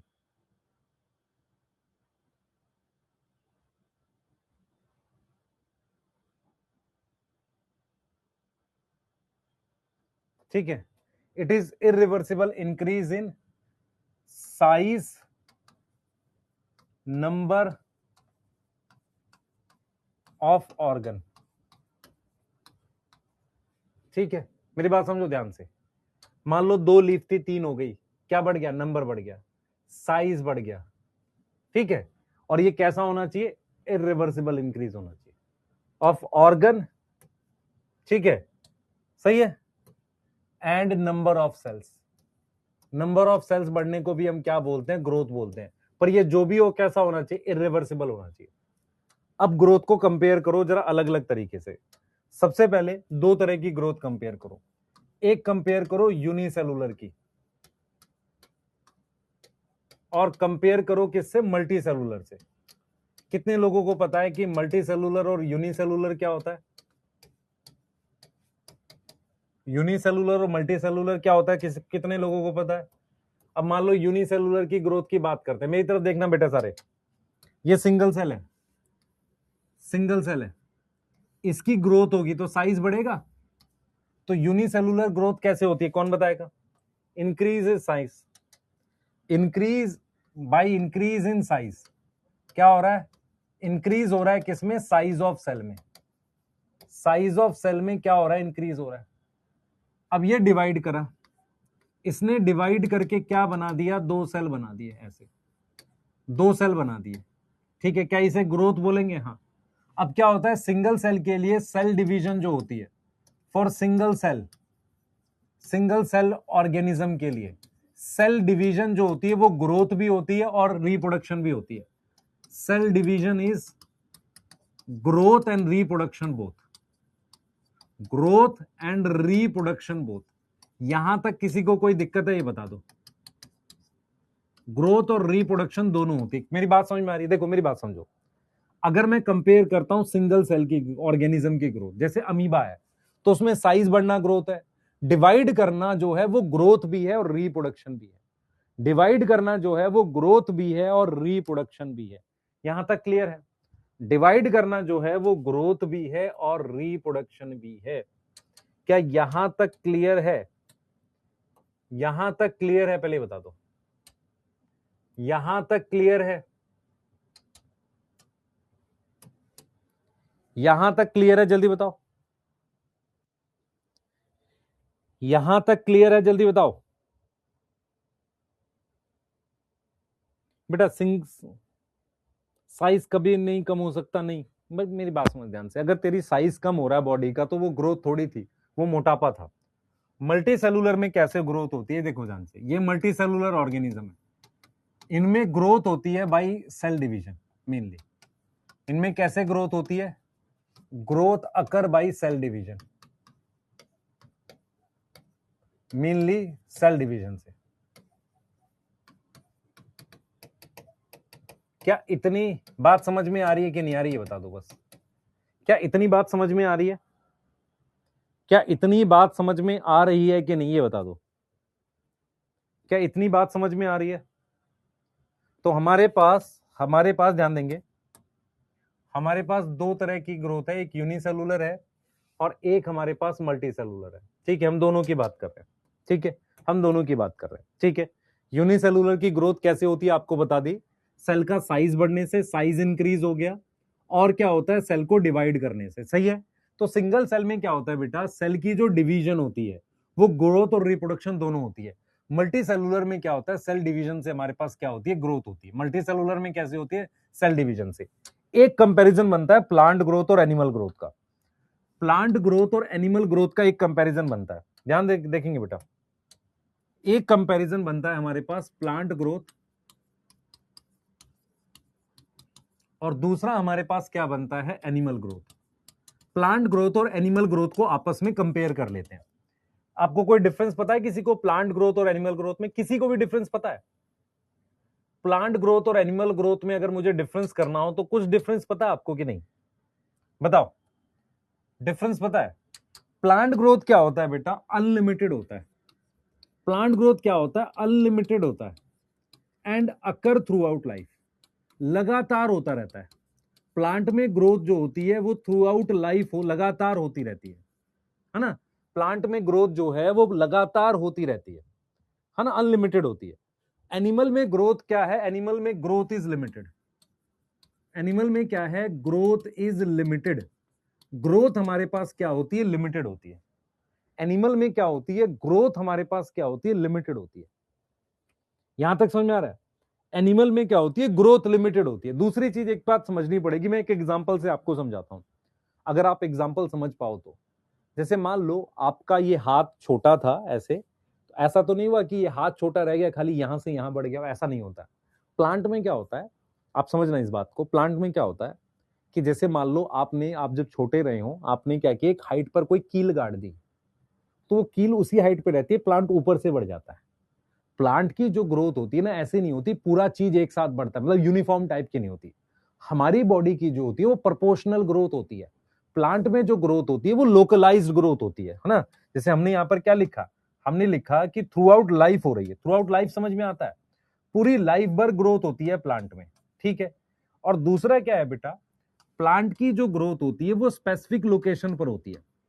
Plant की जो ग्रोथ होती है वो कहां होती है, मेरिस्टेम पे, अकर इन मेरिस्टेम। मेरिस्टेम क्या होता है, किसी को पता है, डिवाइडिंग सेल्स पे वहां होती है। एनिमल की ग्रोथ थोड़ी यूनिफॉर्म होती है। एनिमल की जो ग्रोथ होती है ना बेटा, एनिमल की जो ग्रोथ है, growth is not uniform. Clear है? एनिमल की जो ग्रोथ है वो यूनिफॉर्म नहीं है। यहां तक समझ में आ रहा है? अच्छा, सॉरी, यूनिफॉर्म है, मैं क्या उल्टा लिख दिया मैंने। एनिमल की ग्रोथ जो है वो यूनिफॉर्म है। यूनिफॉर्म मतलब पूरी चीज बढ़ता है, ऐसा हुआ है? मेरी बात सुनो, मेरी तरफ देखो। जैसे मान लो ये स्टमक है, एनिमल में ऐसे ग्रोथ होती है, ऐसा कि यहां से बढ़ गया, यहां से बढ़ गया, यहां से नहीं बढ़ा, या स्टमक पूरा ही बढ़ता है, पूरा बढ़ता है। तो एनिमल की ग्रोथ यूनिफॉर्म होती है। प्लांट में क्या होता है, जैसे मान लो आपने आज से 5 साल पहले यहां पर कोई निशान लगाया था, पेड़ बढ़ जाएगा, क्या निशान ऊपर चला जाएगा? नहीं, यही रह जाएगा। तो इसका मतलब ग्रोथ यहां ऊपर से हुई ना।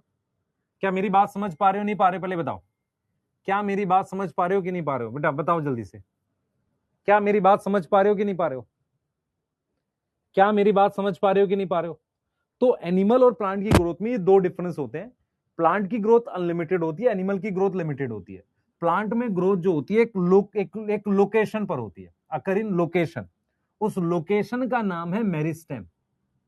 उस लोकेशन का नाम क्या है? मेरिस्टेम नाम है।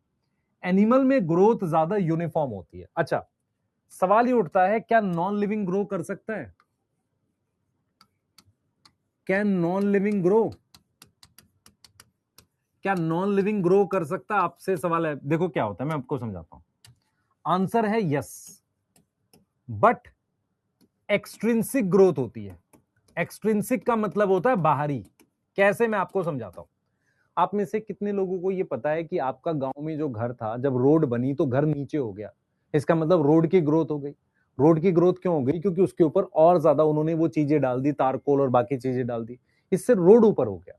इसका मतलब कोई भी नॉन लिविंग चीज, जैसे कि मान लेते हैं ये माउंटेन है, ये रॉक है, तो रॉक के ऊपर अगर मिट्टी जम जाएगी, कुछ चीज जम जाएगी, तो कैसी ग्रोथ हो गई? देखो यहां पे, देखो बेटा ध्यान से, अगर इसके ऊपर कोई चीज जम गई तो ये कैसी ग्रोथ हो गई? ये वाली ग्रोथ कैसी हो गई? एक्सट्रिंसिक ग्रोथ हो गई। क्या हो गई ये? एक्सट्रिंसिक ग्रोथ हो गई। यस और नो? एक्सट्रिंसिक ग्रोथ हो गई। अब आते हैं हम लोग कि क्या ग्रोथ डिफाइनिंग फीचर है? अब सवाल ये उठता है यहां पर, जिसपे हम लोग क्वेश्चन पूछ रहे थे, is growth is defining feature? अब इस सवाल का आंसर कैसे पूछूंगा मैं आपसे? डिफाइनिंग फीचर है, इस सवाल का आंसर सुनो पहले। देखो, ग्रोथ फीचर है, डिफाइनिंग फीचर क्यों नहीं है, मैं आपको बताता हूं। क्योंकि हमने कहा था कोई भी फीचर डिफाइनिंग फीचर कब होगा कि मान लेते हैं ये नॉन लिविंग है, ये लिविंग है, तो लिविंग ग्रो करे, नॉन लिविंग ग्रो ना करे। पर अगर आप यहां ध्यान से देखें, यहां पर नॉन लिविंग ग्रो कर रहा है, ये देखो ना, कैसी ग्रोथ हो रही है? एक्सट्रिंसिक। कैसी ग्रोथ हो रही है? एक्सट्रिंसिक। तो इस growth is defining feature? No. क्यों नो? बिकॉज, रीजन क्या लिखेंगे? Because some non living can also show growth. कुछ नॉन लिविंग है जो ग्रोथ शो करता है, and some living stop growth after some time. After some time, कुछ time के बाद क्या होगा? आफ्टर सम, देखो मैंने क्या लिखा है, because some non living can also show growth, ठीक है, and some living stop growth after some time. इस वजह से ग्रोथ फीचर है, डिफाइनिंग फीचर। मतलब मैं ये कह रहा हूं, ये लिविंग है, ये ग्रो करता है, पर ग्रोथ डिफाइनिंग फीचर नहीं है, क्योंकि लिविंग में कुछ समय के बाद ग्रोथ रुक जाती है और नॉन लिविंग में ग्रोथ हो जाती है। क्यों? भले इसके ऊपर कुछ इकट्ठा हो जाए। यहां तक क्लियर है? यहां तक क्लियर है? मल्टी सेलुलर में सेल का साइज बढ़ता है, yes, cell division mainly, and also show, लिख देते हैं, also show increase in cell size. पर क्या मल्टी सेलुलर में सेल डिवीजन को ग्रोथ और रिप्रोडक्शन बोलते हैं? नहीं बोलते। यहां तक क्लियर है? पहले बता दो बस। सर इस पूरे पेज से हमें क्या याद रखना? पहला, ग्रोथ की डेफिनेशन, कोई भी ऐसा बदलाव जो इरिवर्सिबल हो सेल के नंबर में, ऑर्गन के नंबर में और साइज में। दूसरा, सिंगल सेल की और मल्टी सेलुलर की ग्रोथ में डिफरेंस, प्लांट और एनिमल की ग्रोथ में डिफरेंस, और यह समझना कि क्या नॉन लिविंग ग्रो कर सकता? कर सकता है, पर वो ग्रोथ बाहरी होती है। बाहरी मतलब जैसे कोई चीज इकट्ठी हो जाती है, सही है। सेल वॉल को हम नॉन लिविंग क्यों कहते हैं? क्योंकि सेल वॉल में ना डिपोजिशन से ग्रोथ होती है। यस और नो? अब यहां पर मैंने क्या लिखा है? ग्रोथ फीचर है, डिफाइनिंग फीचर नहीं है। मैं फिर रिपीट कर रहा हूं, is growth is a feature of living? Yes. Defining feature? No, क्योंकि because some non living can also grow and growth, ठीक है, and some living stop growth after some time. Some living stop growth after some time. Clear है? Clear है? जल्दी बताओ। Clear है? बना लो जल्दी से।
क्लियर है? बताओ जल्दी से बेटा, बताओ बताओ बताओ।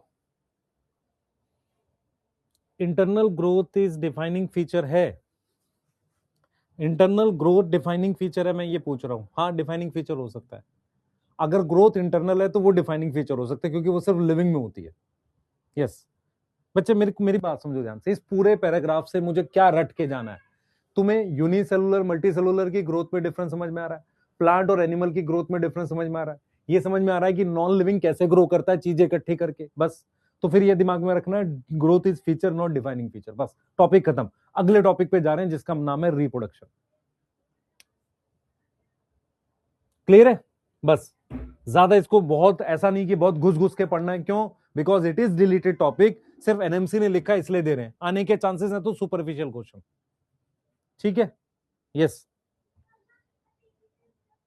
क्लियर है? चलें आगे। लिख लिया सबने? 1 मिनट लो, लिख लो जल्दी से। 1 मिनट लो, लिख लो बेटा जल्दी से।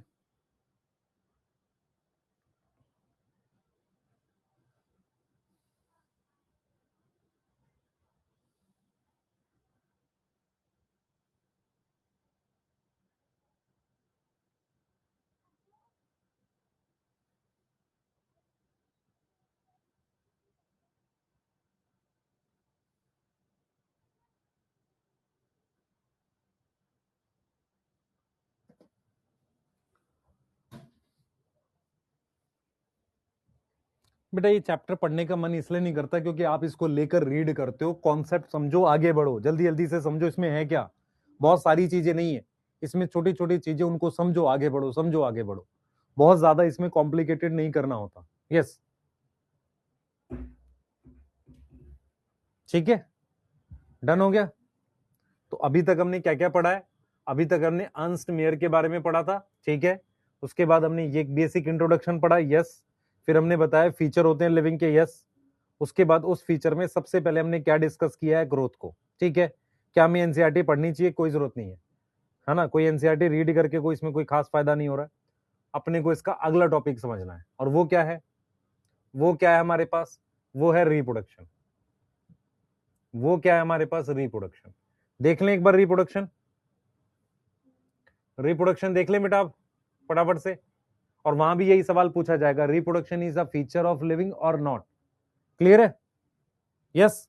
मैं बार बार आपको बोल रहा हूं, आप इस बचे हुए 6-7 महीने में आपको क्लियरिटी होनी चाहिए कि आपको क्या याद रखना होता है चैप्टर में, क्या नहीं। अगर आप उल्टा सीधा रटने लगोगे, जो बहुत बच्चे करते हैं, उनके साथ दिक्कत ही होती है। वो लिविंग वर्ल्ड बैठ के पहला पेज लेके बैठे हैं 4 दिन तक।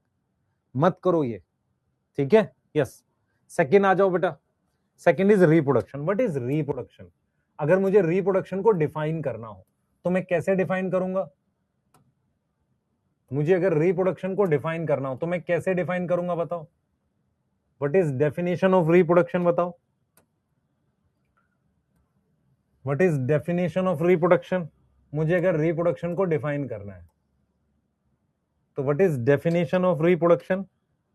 बताइए, क्या डेफिनेशन होनी चाहिए रिप्रोडक्शन की? ठीक है, डिफाइन करते हैं। तो रिप्रोडक्शन के लिए सबसे पहले, क्या ये मैकेनिकल प्रोसेस है, केमिकल प्रोसेस है? नहीं, it is a biological process.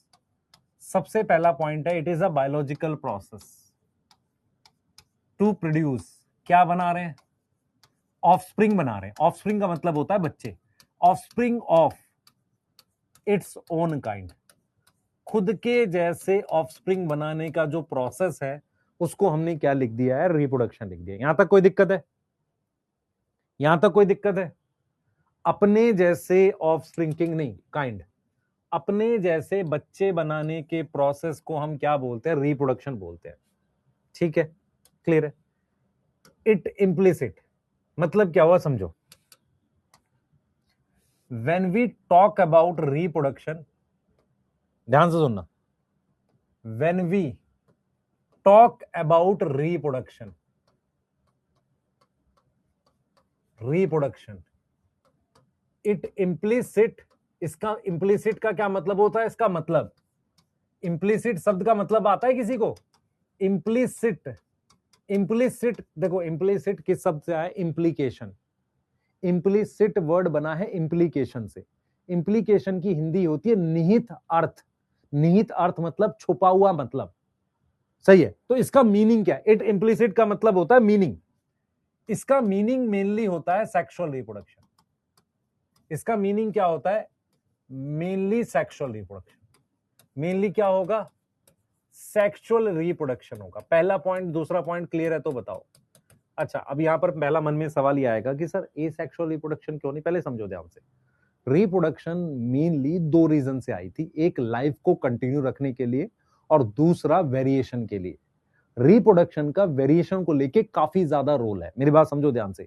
Higher organism में वेरिएशन रिप्रोडक्शन बनाती है। तो हम ये कहते हैं कि रिप्रोडक्शन का मतलब है अपने जैसे बच्चे बनाना। ऑफस्प्रिंग का मतलब होता है बच्चे, अपने जैसे बच्चे बनाने को हम कहते हैं रिप्रोडक्शन। जब हम रिप्रोडक्शन की बात करते हैं तो इसका इम्प्लिसिट, इम्प्लिसिट का मतलब होता है इस बात का क्या मतलब है, इस बात का मतलब है सेक्सुअल रिप्रोडक्शन। अब हम आते हैं कि बहुत से ऐसे ऑर्गेनिज्म हैं जो मल्टीप्लाई करते हैं एसेक्सुअल से। जैसे एग्जांपल के लिए मैं लिखता हूं यहां पर, मैं एग्जांपल के लिए लिख देता हूं, जैसे कि आपने पढ़ा है हाइड्रा। हाइड्रा में क्या होता है, कौन बताएगा? हाइड्रा में होती है बडिंग, यस और नो? आपने पढ़ा है स्पॉन्जिस, स्पॉन्ज में भी बड बनते हैं। स्पॉन्जिस में क्या बनते हैं, बड बनते हैं। फिर आपने पढ़ा है फंजाई, फंजाई में क्या बनता है, स्पोर बनता है, यस और नो? आपने पढ़ा है प्लेनेरिया, प्लेनेरिया में क्या होती है, किसी को याद है प्लेनेरिया? उसमें रीजनरेशन होती है। उसमें क्या होती है, रीजनरेशन होती है। क्या ये बात याद आ रही है किसी को, प्लेनेरिया? तो हम ये कह रहे हैं कि हमारे पास सम ऑर्गेनिज्म, कुछ ऑर्गेनिज्म ऐसे हैं जो मल्टीप्लाई करते हैं एसेक्सुअल से। और वो मेनली कौन से होते हैं, मेनली लोअर ऑर्गेनिज्म होते हैं। मेनली कौन से ऑर्गेनिज्म होते हैं, लोअर। कितने लोगों को पता है लोअर ऑर्गेनिज्म का मतलब क्या होता है? बेटा मेरी बात समझो ध्यान से। लोअर प्लांट का मतलब होता है एल्गी, ब्रायोफाइट, टेरिडोफाइट वगैरह। लोअर ऑर्गेनिज्म का मतलब होता है बैक्टीरिया, फंजाई, स्पॉन्जिस, हाइड्रा, ये लोअर ऑर्गेनिज्म होते हैं। तो बहुत सारे लोअर ऑर्गेनिज्म एसेक्सुअल रिप्रोडक्शन से मल्टीप्लाई करते हैं, और कुछ ऐसे हैं सम नॉट सो सेक्सुअल, जैसे कि मैं यहां पे लिख देता हूं सम हायर ऑर्गेनिज्म। हायर का मतलब होता है जिसमें ऑर्गन सिस्टम है। Some higher organism not show sexual reproduction, not show sexual reproduction. उसका एग्जाम्पल मेरे पास क्या क्या है मैं बताता हूं। उसके एग्जाम्पल में हमारे पास है स्टीराइल कपल। स्टीराइल कपल मतलब ऐसा कपल जिनके बच्चे पैदा नहीं हो रहे हैं। उसके बाद male worker bee, worker, worker सुना आपने, वर्कर हनी बी, ये स्टीराइल होती है बेटा, हनी बी। उसके अलावा म्यूल। अब आते हैं अपने मेन सवाल पे, मेरी बात समझो ध्यान से, मेरी बात समझो। मैं कह रहा हूं ये लिविंग है और रिप्रोडक्शन डिफाइनिंग फीचर है लिविंग का। और एक तरफ हम ये भी कह रहे हैं कि जब हम रिप्रोडक्शन की बात करेंगे तो हम किसकी बात करेंगे, सेक्सुअल रिप्रोडक्शन की। अगर रिप्रोडक्शन डिफाइनिंग फीचर है, इसका मतलब लिविंग के अंदर हमेशा होते रहना चाहिए। दूसरा दूसरा दूसरा और कौन सा होना चाहिए, सेक्सुअल रिप्रोडक्शन। आपके पास कुछ ऐसे एग्जाम्पल हैं जिनमें जिनमें सेक्सुअल रिप्रोडक्शन होती ही नहीं है। क्या ये नॉन लिविंग है? नहीं। कुछ ऐसे एग्जाम्पल हैं जिनमें सेक्सुअल नहीं होती, ए सेक्सुअल रिप्रोडक्शन होती है। क्या ये नॉन लिविंग है? तो हमने क्या बोला?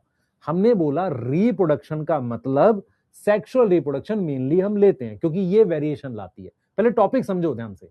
रिप्रोडक्शन का मतलब हम सेक्सुअल रिप्रोडक्शन लेते हैं क्योंकि ये वेरिएशन लाती है। मेरी बात समझो इस चीज को, ये वेरिएशन लाती है। अब हम ये कह रहे हैं कि कुछ ऐसे लोअर ऑर्गेनिज्म है जिनमें सेक्सुअल होती नहीं है आसानी से। जैसे आपने पढ़ा ड्यूटीरियोमाइस्टिस, उनमें एसेक्सुअली होती है। उसके अलावा कुछ ऐसे हाइयर ऑर्गेनिज्म हैं जैसे कि वर्कर हनी बी, म्यूल हो गया, म्यूल हो गया, स्टीराइल कपल हो गए ह्यूमन में, इनमें सेक्सुअल रिप्रोडक्शन नहीं होती। तो यहां क्या होता है, ध्यान से सुनेंगे, यहां क्या होता है, ध्यान से सुनेंगे, यहां क्या होता है, मैंने जो ये बात लिखी, यहां क्या होता है पहले समझो ध्यान से। यहां ये होता है कि रिप्रोडक्शन जो है वो फीचर है पर डिफाइनिंग फीचर नहीं है। क्यों? क्योंकि बहुत से ऐसे ऑर्गेनिज्म हैं जिनमें सेक्सुअल रिप्रोडक्शन नहीं होती और बहुत से ऐसे हैं लोअर वाले जिनमें सिर्फ एसेक्सुअल होती है। तो reproduction is a feature but not defining feature. मुझे एक बात बताओ, क्या किसी ऑर्गेनिज्म में लाइव बर्थ रिप्रोडक्शन ना हो तो वो मर जाएगा? नहीं। रिप्रोडक्शन किसी स्पीशीज को जिंदा रखने के लिए चाहिए, किसी ऑर्गेनिज्म को जिंदा रखने के लिए नहीं चाहिए। तो reproduction is feature not defining feature. ऐसा क्यों लिख रहे हैं हम, इसका रीजन भी लिखेंगे। रीजन क्यों लिख रहे हैं बेटा? रीजन क्या है कि higher organism some higher organism not show sexual reproduction, कुछ हाइयर ऑर्गेनिज्म है जो सेक्सुअल रिप्रोडक्शन नहीं शो करते। ये बात समझ में आ रही है? Not show sexual reproduction and some lower organism, सही है, रिप्रोड्यूस एसेक्सुअली।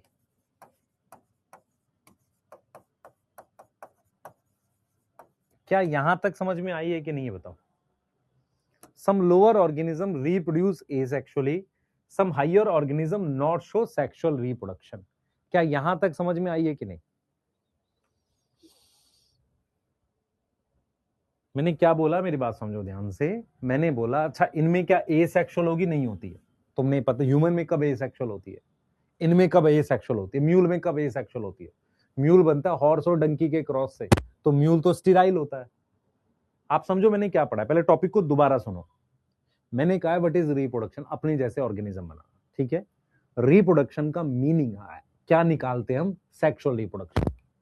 कुछ ऐसे छोटे ऑर्गेनिज्म है जिनमें सेक्सुअल होती नहीं है, कुछ बड़े हैं जिनमें सेक्सुअल एब्सेंट होती है, जैसे वर्कर बी में।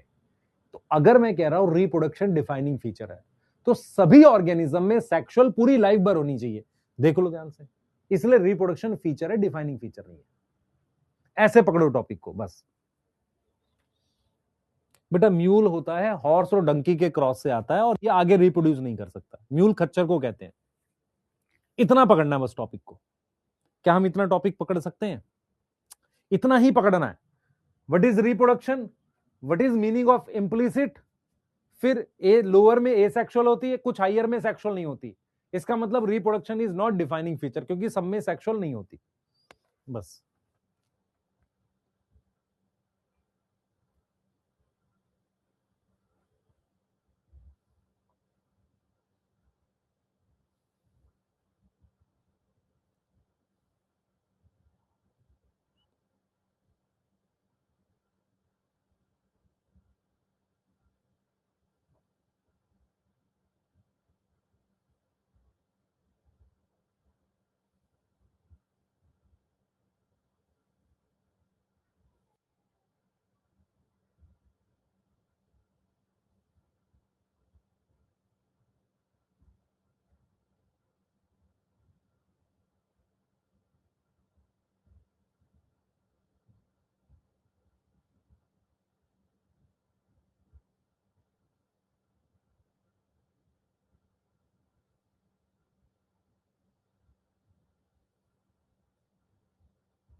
लिख लिया बेटा, लिख लिया, जल्दी बताओ।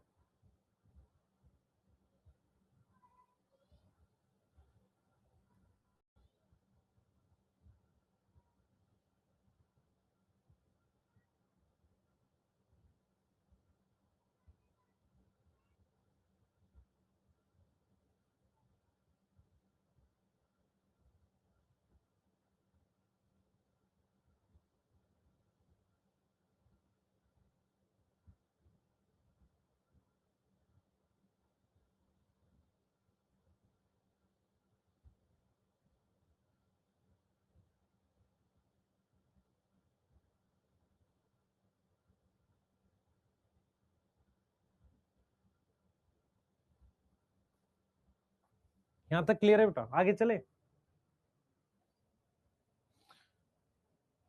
आप लॉजिकल समझो बेटा, बहुत ज्यादा इधर उधर मत करो। मैं फिर बोल रहा हूं आपको, अपने दिमाग में अभी तक हमने सिर्फ क्या पढ़ा है, हमने अर्नस्ट मेयर के बारे में 3 पॉइंट पढ़े, दिमाग लगाओ बस। फिर हमने एक लिविंग वर्ल्ड का कुछ पढ़ा कि हैबिटाट होता है, ये होता है, बस। उसके बाद हमने क्या पढ़ा, हमने कुछ फीचर्स पढ़े। अब हम ये देख रहे हैं कि वो डिफाइनिंग फीचर है कि नहीं। तो लॉजिक सेट करो। रिप्रोडक्शन मतलब सेक्सुअल, ए सेक्सुअल होती है बहुत सारों में और कुछ में सेक्सुअल नहीं होती, इसलिए फीचर है, डिफाइनिंग फीचर नहीं है। अब तीसरे फीचर को उठाते हैं। तीसरा फीचर हमारे पास क्या है बेटा, वो है हमारे पास मेटाबॉलिज्म। वो फीचर क्या है हमारे पास, मेटाबॉलिज्म है। अब मेटाबॉलिज्म क्या होता है उसके बारे में समझो पहले, है ना। मेटाबॉलिज्म के बारे में समझो। सबसे पहले क्या है बेटा, all organism are made up of, मेरी बात सुनेंगे ध्यान से, all organism are made up of chemicals. इस बात में कोई दिक्कत है? All organisms are made up of chemicals. Chemicals के कुछ नाम लिख देते हैं। स्टार्च केमिकल है, सेलुलोज केमिकल है, यस, अमीनो एसिड केमिकल है, लिपिड केमिकल है। तो ये सारे क्या है, केमिकल्स हैं। लिपिड केमिकल है, ये सारे क्या है बेटा, लिपिड्स केमिकल है, ये सारे केमिकल्स हैं, ठीक है। Chemical change continuously. तो ये जो हंड्रेड्स ऑफ केमिकल है, मतलब one chemical change into other, one chemical change into other, एक केमिकल दूसरे में कन्वर्ट होता रहता है। अब हम यहां पे क्या लिख रहे हैं पहले समझो। हम यहां पर लिख रहे हैं व्हाट इज मेटाबॉलिक रिएक्शन, पहले समझो ध्यान से, व्हाट इज मेटाबॉलिक रिएक्शन। तो हम ये लिखते हैं, अगर मेरे को डिफाइन करना हो, ध्यान सुनेंगे, हमें यहां पर डिफाइन करना है मेटाबॉलिक रिएक्शन। हमें यहां पर डिफाइन करना है मेटाबॉलिक रिएक्शन को डिफाइन करना है। तो अगर हमने मेटाबॉलिक रिएक्शन, ध्यान सुनेंगे बेटा, अगर हमने मेटाबॉलिक रिएक्शन को डिफाइन करना है तो व्हाट इज मेटाबॉलिक रिएक्शन, पहले समझो।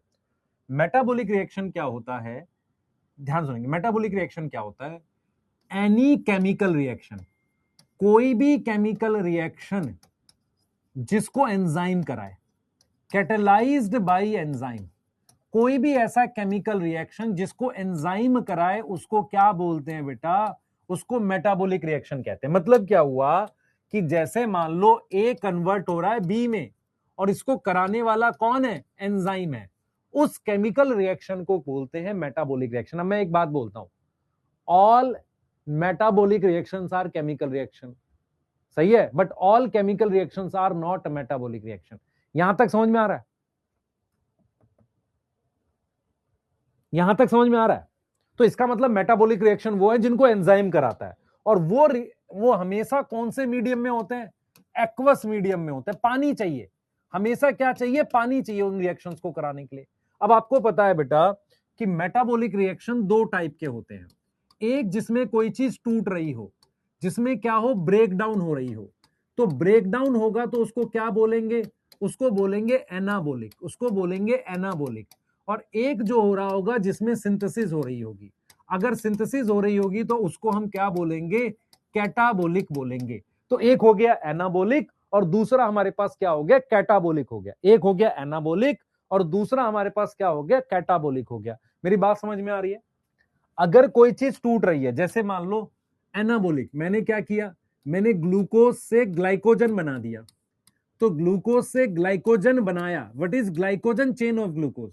और मैंने यहां पर क्या किया, मैंने स्टार्च से ग्लूकोज बना दिया।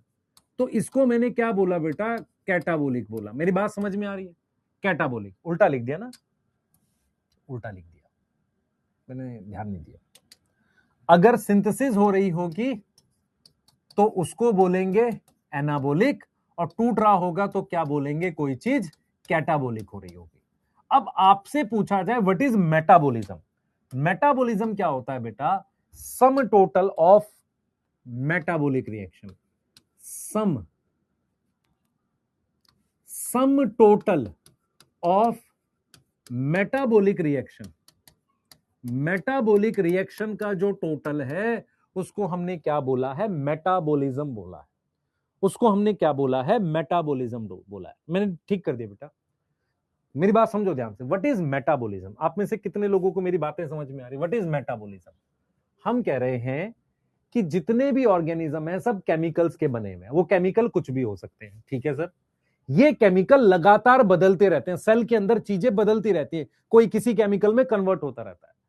केमिकल रिएक्शन जो एंजाइम कराता है उसको मेटाबॉलिक रिएक्शन कहते हैं। वो दो टाइप के हैं, है ना, कैटाबोलिक और एनाबोलिक। कई केमिकल रिएक्शन कई मेटाबॉलिक रिएक्शन को साथ ले लेते हैं तो उसको हम कहते हैं मेटाबॉलिज्म। अब मेटाबॉलिज्म को क्या चाहिए? उसको एंजाइम चाहिए, रिक्वायर एंजाइम। और ये कहां होगा? And aqueous medium. कैसा मीडियम चाहिए? एक्वस मीडियम चाहिए। उसको एंजाइम चाहिए और कैसा मीडियम चाहिए? एक्वस मीडियम चाहिए। क्या यहां तक चीज समझ में आ रही है? यहां तक चीज समझ में आ रही है? यहां तक चीज समझ में आ रही है? जल्दी बताओ।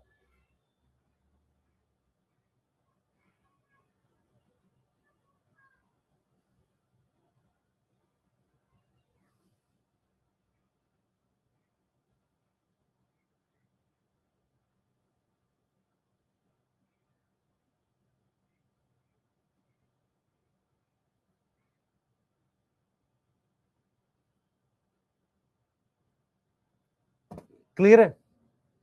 सही है। तो अब हमारे पास क्या है?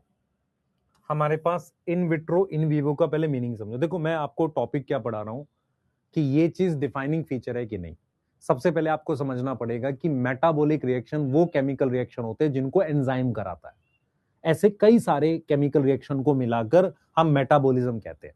अब आपको ये समझना पड़ेगा कि मेटाबॉलिक इन विट्रो का पहले मतलब समझो। इन विट्रो का मतलब होता है कि कोई चीज टेस्ट ट्यूब में काम कर जाए। सुने ध्यान से। जैसे मान लो एंजाइम्स जो है ना, enzymes can active outside cell. Outside cell, outside cell काम कर सकते हैं किसमें? In test tube. अगर टेस्ट ट्यूब में काम करते हैं तो उसको कहते हैं इन विट्रो। क्या बोलते हैं बेटा? इन विट्रो बोलते हैं। अब इन वीवो का क्या मतलब होता है? इन वीवो का मतलब होता है enzyme active in natural condition. अब नेचुरल कंडीशन क्या है? Inside cell, inside living organism, inside living organism, उसको कहते हैं इन वीवो। अब देखो एनसीईआरटी ने एक बहुत प्यारी लाइन लिखी है, देखो क्या बोला उन्होंने। उन्होंने बोला है कि metabolic reactions are living reactions. Metabolic reactions are living reactions. Living reactions क्यों हैं? क्योंकि इनको एंजाइम करा रहा है। क्यों है ये? क्योंकि अकर बाय एंजाइम। कौन करा रहा है? एंजाइम करा रहा है। तो metabolic reactions are living reactions but can occur in non living condition. Can occur in non living condition. वो किस में हो सकते हैं? नॉन लिविंग कंडीशन में हो सकते हैं। मैं फिर रिपीट कर रहा हूं, metabolic reactions are living reaction मतलब क्या है? उसको एंजाइम कराता है। वो नॉन लिविंग कंडीशन का मतलब है इन विट्रो हो सकते हैं। अच्छा मैं आपसे एक सवाल पूछता हूं, मेरी तरफ देखना। मेरे पास, ध्यान सुनना,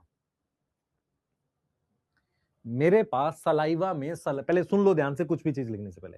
मेरे पास सलाइवा में सलाइवरी अमाइलेज है। वो किसको डाइजेस्ट कर रहा है? स्टार्च को।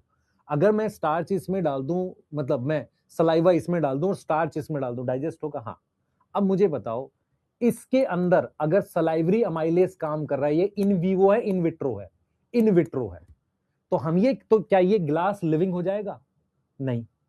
तो हम इसीलिए बोलेंगे कि मेटाबॉलिक रिएक्ट या मेटाबॉलिज्म जो है वो डिफाइनिंग फीचर नहीं है, क्योंकि रिएक्शन सेल के बाहर भी हो सकते हैं। अगर मैं कह रहा हूं, मेरी बात सुनो, मैं कह रहा हूं अगर मेटाबॉलिज्म डिफाइनिंग फीचर होता तो इसके अंदर रिएक्शंस हो रहे हैं तो इसको लिविंग बोल देता मैं। मेरी बात समझ पा रहे हो? अगर मेरे मुंह में सलाइवा की वजह से स्टार्च डाइजेस्ट हो रहा है उसको क्या बोलेंगे? In vivo. और अगर इस ग्लास के अंदर सलाइवा से स्टार्च डाइजेस्ट हो रहा है, एंजाइम बाहर आ गया ना बॉडी के, उसको कहेंगे इन विट्रो। हम कह रहे हैं metabolic reactions are living reactions. क्यों? क्योंकि वो किस में होते हैं बेटा? क्यों? क्योंकि वो एंजाइम से होते हैं और एंजाइम हमेशा लिविंग होता है, but can occur in non living condition. क्या इस ग्लास में मेटाबॉलिक रिएक्शन हो सकते हैं? हाँ। तो मेटाबॉलिज्म, ध्यान सुनेंगे, मेटाबॉलिज्म फीचर है, डिफाइनिंग फीचर नहीं है। वो डिफाइनिंग फीचर हो सकता है जब इनसाइड सेल हो। Metabolism is feature, not defining feature, not defining feature. Reason क्या है? रीजन क्या है? Metabolism can be in vitro. Metabolism क्या हो सकता है? Can be in vitro. कहां हो सकता है? इन विट्रो मतलब टेस्ट ट्यूब में हो सकता है। अब हम ये कह रहे हैं बेटा, हम ये कह रहे हैं कि metabolism inside cell is a defining feature, क्योंकि सेल का मतलब in vivo. Metabolism inside cell या लिविंग अब हो सकता है इस डिफाइनिंग फीचर। जैसे अगर मैं ग्रोथ को लेके बोलूं ना, intrinsic growth can be defining feature. कितने लोगों को ये बात समझ में आई? In vivo in vitro. अब बताओ कितने लोगों को बात समझ में आई? ग्लूकोज से ग्लाइकोजन कैटाबोलिक है। ग्लूकोज एक ग्लूकोज होता है, ग्लाइकोजन में चेन होती है ग्लूकोज की। कैटाबोलिक कैसे हो गया पापी? मेरी तरफ देख ध्यान से। सबसे पहले समझ व्हाट इज मेटाबॉलिक रिएक्शन। ऐसा केमिकल रिएक्शन जिसको एंजाइम कराता है, ठीक है? कितने चलते हैं हमारी बॉडी में? हजारों चलते हैं। उनको मिलाकर हम क्या बोलते हैं? 10-20 रिएक्शन को मिलाकर, 5 रिएक्शन को मिला के हम क्या बोलते हैं? मेटाबॉलिज्म बोलते हैं। मेटाबॉलिज्म टेस्ट ट्यूब में हो सकता है, हाँ। बाहर हो, मतलब बॉडी के अंदर हो सकता है। बॉडी के अंदर इन विवो, बॉडी के बाहर इन विट्रो। तो हमने बोला कि मेटाबॉलिज्म डिफाइनिंग फीचर क्यों नहीं है? क्योंकि बॉडी के बाहर भी केमिकल रिएक्शन हो सकते हैं। ये बात समझ में आ रही है? तो मेटाबॉलिज्म डिफाइनिंग फीचर कब होगा? जब सेल के अंदर होगा, बॉडी के अंदर होगा। इतनी सी बात है।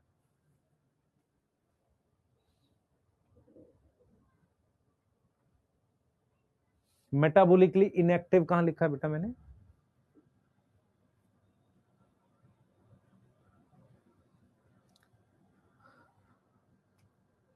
कहां लिखा है मेटाबॉलिकली इनएक्टिव? जल्दी बताओ। लास्ट 2 लाइन मैंने क्या लिखी है पहले समझ ध्यान से।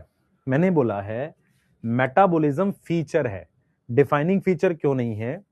क्योंकि metabolism can be in vitro, chemical reaction test tube में भी हो सकते हैं, इस वजह से लिखा है मैंने। इसीलिए मेटाबॉलिज्म सेल के अंदर डिफाइनिंग फीचर हो सकता है। ग्लास वाली बात समझ ध्यान से। इस ग्लास में सलाइवरी अमाइलेज डाल दे, स्टार्च डाल दे, इसको इन विवो बोलेंगे, इन विट्रो बोलेंगे? In vitro. इन विट्रो का मतलब होता है टेस्ट ट्यूब या आउटसाइड मीडियम। अगर एंजाइम बॉडी के बाहर काम नहीं कर रहे होते तो मेटाबॉलिज्म डिफाइनिंग फीचर होता। मेटाबॉलिज्म डिफाइनिंग फीचर क्यों नहीं है? क्योंकि टेस्ट ट्यूब में एंजाइम काम कर लेते हैं। क्लियर है? यहां तक क्लियर है? यहां तक क्लियर है? जल्दी बताओ। ठीक है, चलो तो यहीं पर इसको छोड़ते हैं। अभी एक लास्ट रह गया, कॉन्सियसनेस। ठीक है, चलो कोई नहीं, यहीं तक छोड़ते हैं, टाइम हो गया। कल हम लोग 1 बजे एग्जैक्ट स्टार्ट करेंगे और हम लोग 2:45 तक पढ़ेंगे एग्जैक्ट। ठीक है?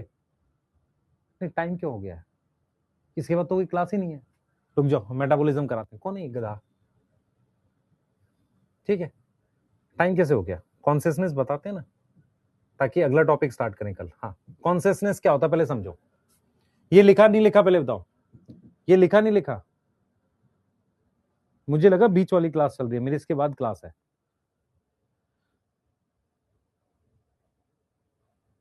हाँ हाँ, 3 बजे तक क्लास होती है आपकी। मैं भूल गया था। चलो जल्दी करो, इसको लिखो, जल्दी लिख लो, आगे चल रहे हैं।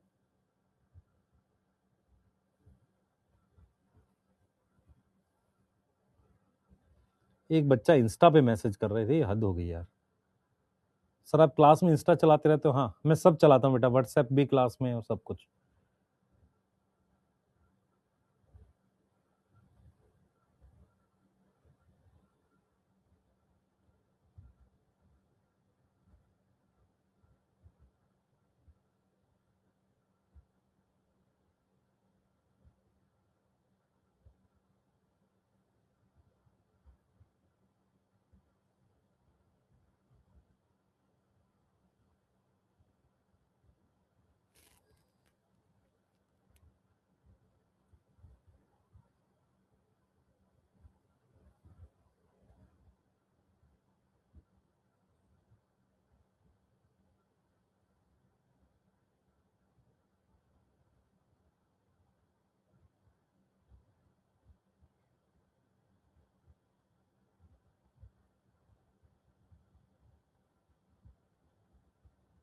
ठीक है, हाँ चलिए आइए आगे आ जाओ। अब देखो कॉन्शियसनेस क्या होता है पहले समझो। कॉन्शियसनेस समझने से पहले आप स्टिमुलस का मतलब समझो क्या होता है। What is stimulus? स्टिमुलस का मतलब होता है बेटा एनी एक्सटर्नल चेंज। जैसे मान लो आपके बाहर टेम्परेचर, मेरी बात ध्यान से सुनेंगे, what is temperature and what is, जैसे मान लो हमने लिखा 20 डिग्री, वो टेम्परेचर है। What is temperature? डिग्री जो चेंज करता है। मैं कह रहा हूं any external change is stimulus. अब वो कुछ भी हो सकता है, वो फिजिकल हो सकता है, फिजिकल मतलब temperature change, pressure change, chemical हो सकता है ना, केमिकल हो गया, या बायोलॉजिकल हो गया, किसी का इन्फेक्शन हो गया। मैं फिर रिपीट करूंगा, ध्यान से सुनो। स्टिमुलस का पहले मतलब समझो। बाहर होने वाले किसी भी बदलाव को हम क्या बोलते हैं? स्टिमुलस बोलते हैं। Any external change is known as stimulus. ठीक है, अब देखो मेरी बात सुनो, मेरी बात सुनो। ऑल लिविंग ऑर्गेनिज्म, सभी प्रकार के लिविंग ऑर्गेनिज्म जो हैं, all living organism respond to stimulus. Respond करते हैं, रिस्पॉन्ड का मतलब रिस्पॉन्स करते हैं स्टिमुलस के लिए। जैसे एग्जांपल के लिए अगर मैं प्लांट की बात करते हैं, चलो प्लांट की बात करते हैं, मेरी बात सुनो ध्यान से।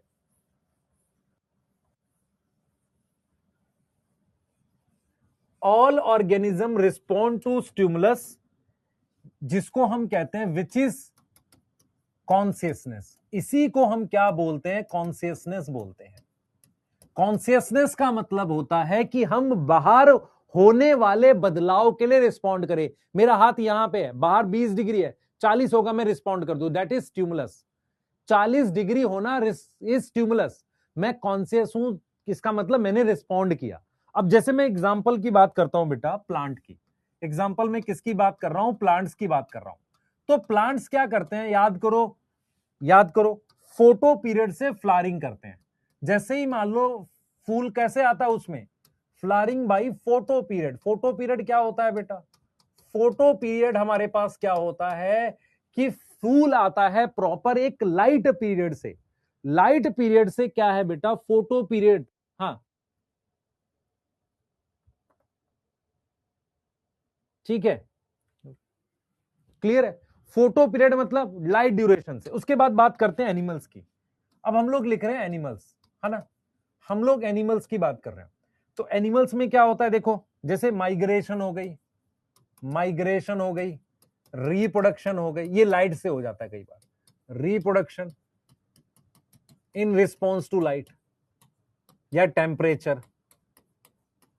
तो मैं आपको सिर्फ ये समझा रहा हूं कि एनिमल हो या प्लांट हो, ये सब कॉन्शियसनेस होते हैं। इवन एग्जांपल में बैक्टीरिया, बैक्टीरिया केमिकल से रिस्पॉन्स करता है ना, रिस्पॉन्ड टू केमिकल। तो सभी लोग क्या हैं? वो क्या होते हैं बेटा? वो क्या होते हैं? कॉन्शियस होते हैं। तो इसका मतलब ये हुआ, ध्यान सुनेंगे, इसका मतलब ये हुआ कि जो कॉन्शियसनेस है, कॉन्शियसनेस जो है इज डिफाइनिंग फीचर। क्योंकि सभी लिविंग ऑर्गेनिज्म जो हैं वो क्या करते हैं? रिस्पॉन्ड करते हैं स्टिमुलस से। All living respond to stimulus. कोई ऐसा नहीं है जो रिस्पॉन्ड ना करे। अब यहां पर एक सवाल और आता है, एक पर्सन जो कॉमा में है, मेरी बात सुनो, एक पर्सन जो कॉमा में है, पर्सन इन कॉमा, जिसका ब्रेन डेड है, उसके लिए बात करते हैं। तो वो तो कॉन्शियस नहीं है, but it is not conscious. वो कॉन्शियस तो नहीं है, पर क्या उसके बॉडी ऑर्गन रिस्पॉन्ड कर रहे हैं? मान लो मैं उसके ब्लड में एड्रेनलिन डाल दूं, हार्ट बीट बढ़ेगी उस पर्सन की? बढ़ जाएगी। तो क्या हो रहा है बेटा? कॉन्शियस। तो क्या हो रहा है? क्या हो रहा है? उसके body, but body organ respond करते हैं। ब्रेन डेड है बट बॉडी ऑर्गन रिस्पॉन्ड करते हैं ना, रिस्पॉन्ड टू मेडिसिन या किसी भी चीज से। यस और नो? सोचो। तो कई बार हमारे मन में सवाल आता है कि जो पर्सन कोमा में है, जिसका ब्रेन डेड है, तो क्या मैं उसको लिविंग मानूंगा? लिविंग मानूंगा। क्यों? क्योंकि कम से कम बॉडी के ऑर्गन रिस्पॉन्ड कर रहे हैं ना। तो याद क्या रखना आपने, सबसे पहले आप समझो व्हाट इज स्टिमुलस। बाहर होने वाला किसी भी तरीके का फिजिकल, केमिकल, बायोलॉजिकल बदलाव को हम स्टिमुलस कहते हैं। No, what is consciousness? Consciousness का मतलब होता है उस स्टिमुलस से रिस्पॉन्ड करना, चाहे प्लांट हो, चाहे बैक्टीरिया हो, चाहे एनिमल हो, सभी लोग स्टिमुलस से रिस्पॉन्ड करते हैं। इसीलिए कॉन्शियसनेस डिफाइनिंग फीचर होता है।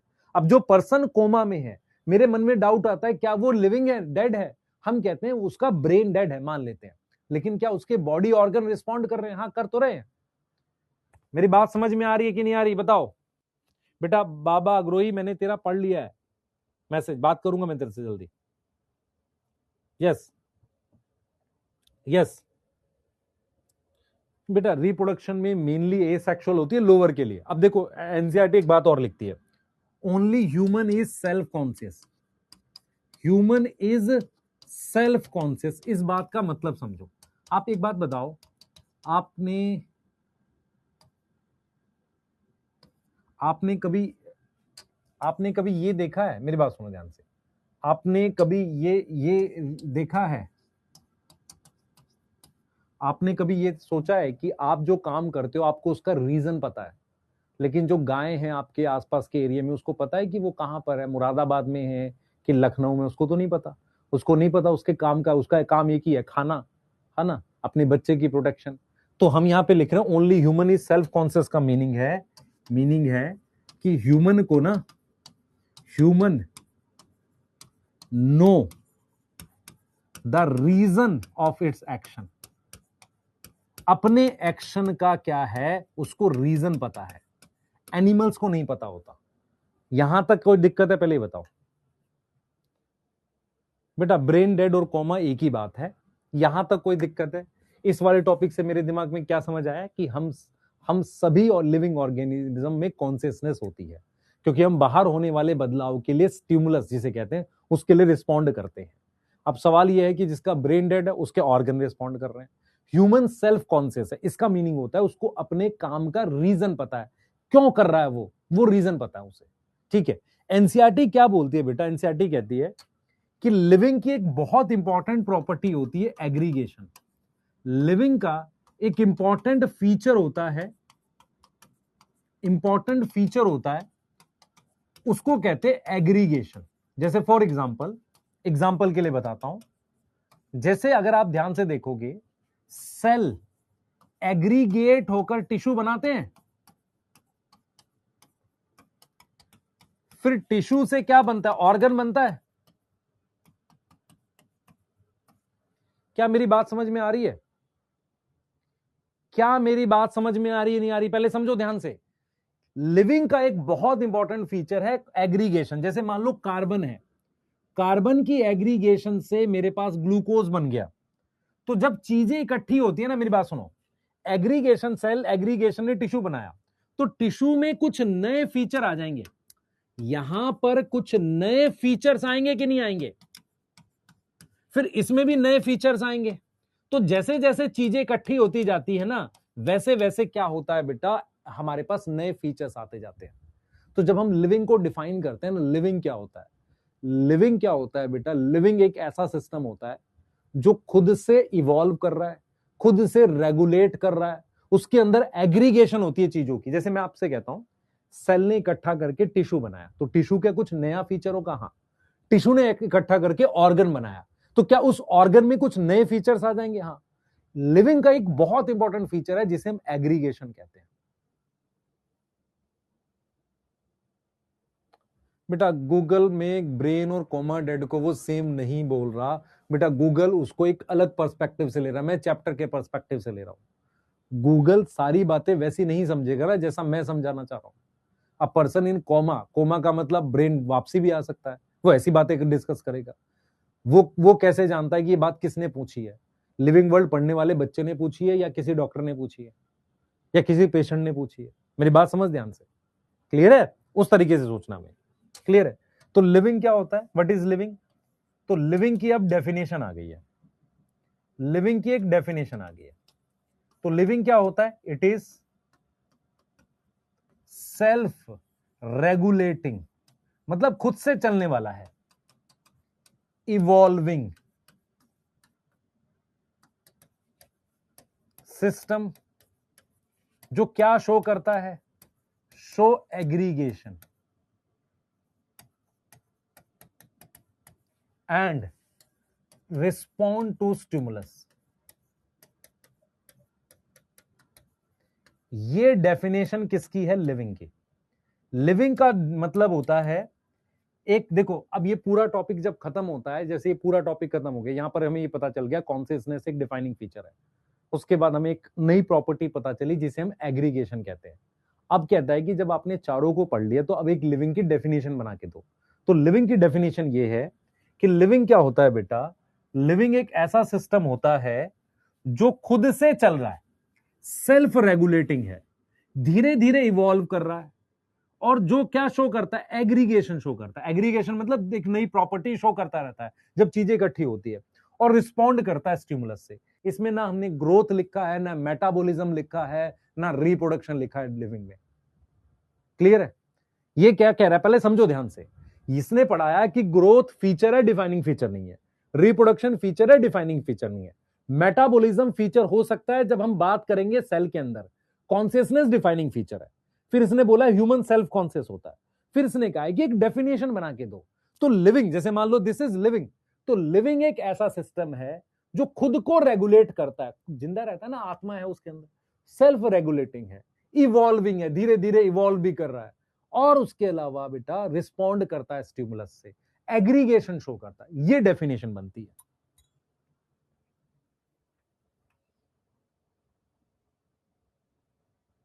ठीक है बेटा, बाहर से शॉक नहीं देना, उसके अंदर एड्रेनलिन लगाना है, उसकी क्या नाम है, बॉडी अगर बिल्कुल रिस्पॉन्ड नहीं कर रही होगी तो हार्ट बीट चल रही है ना। हार्ट बीट कैसे चल रही है? खाना खा रहा है वो, खाना इंजेक्शन से दे रहे हैं, तो वो काम कैसे हो रहा है? ठीक है, तो यहीं पर रोकेंगे। कल हम लोग क्या पढ़ेंगे बताता हूँ, नॉमेनक्लेचर और बाकी चीजें पढ़ेंगे। परसों ये चैप्टर फिनिश करेंगे, और उसके साथ सेल साइकिल के कुछ इंपॉर्टेंट टॉपिक, छोटे छोटे कंपैरिजंस।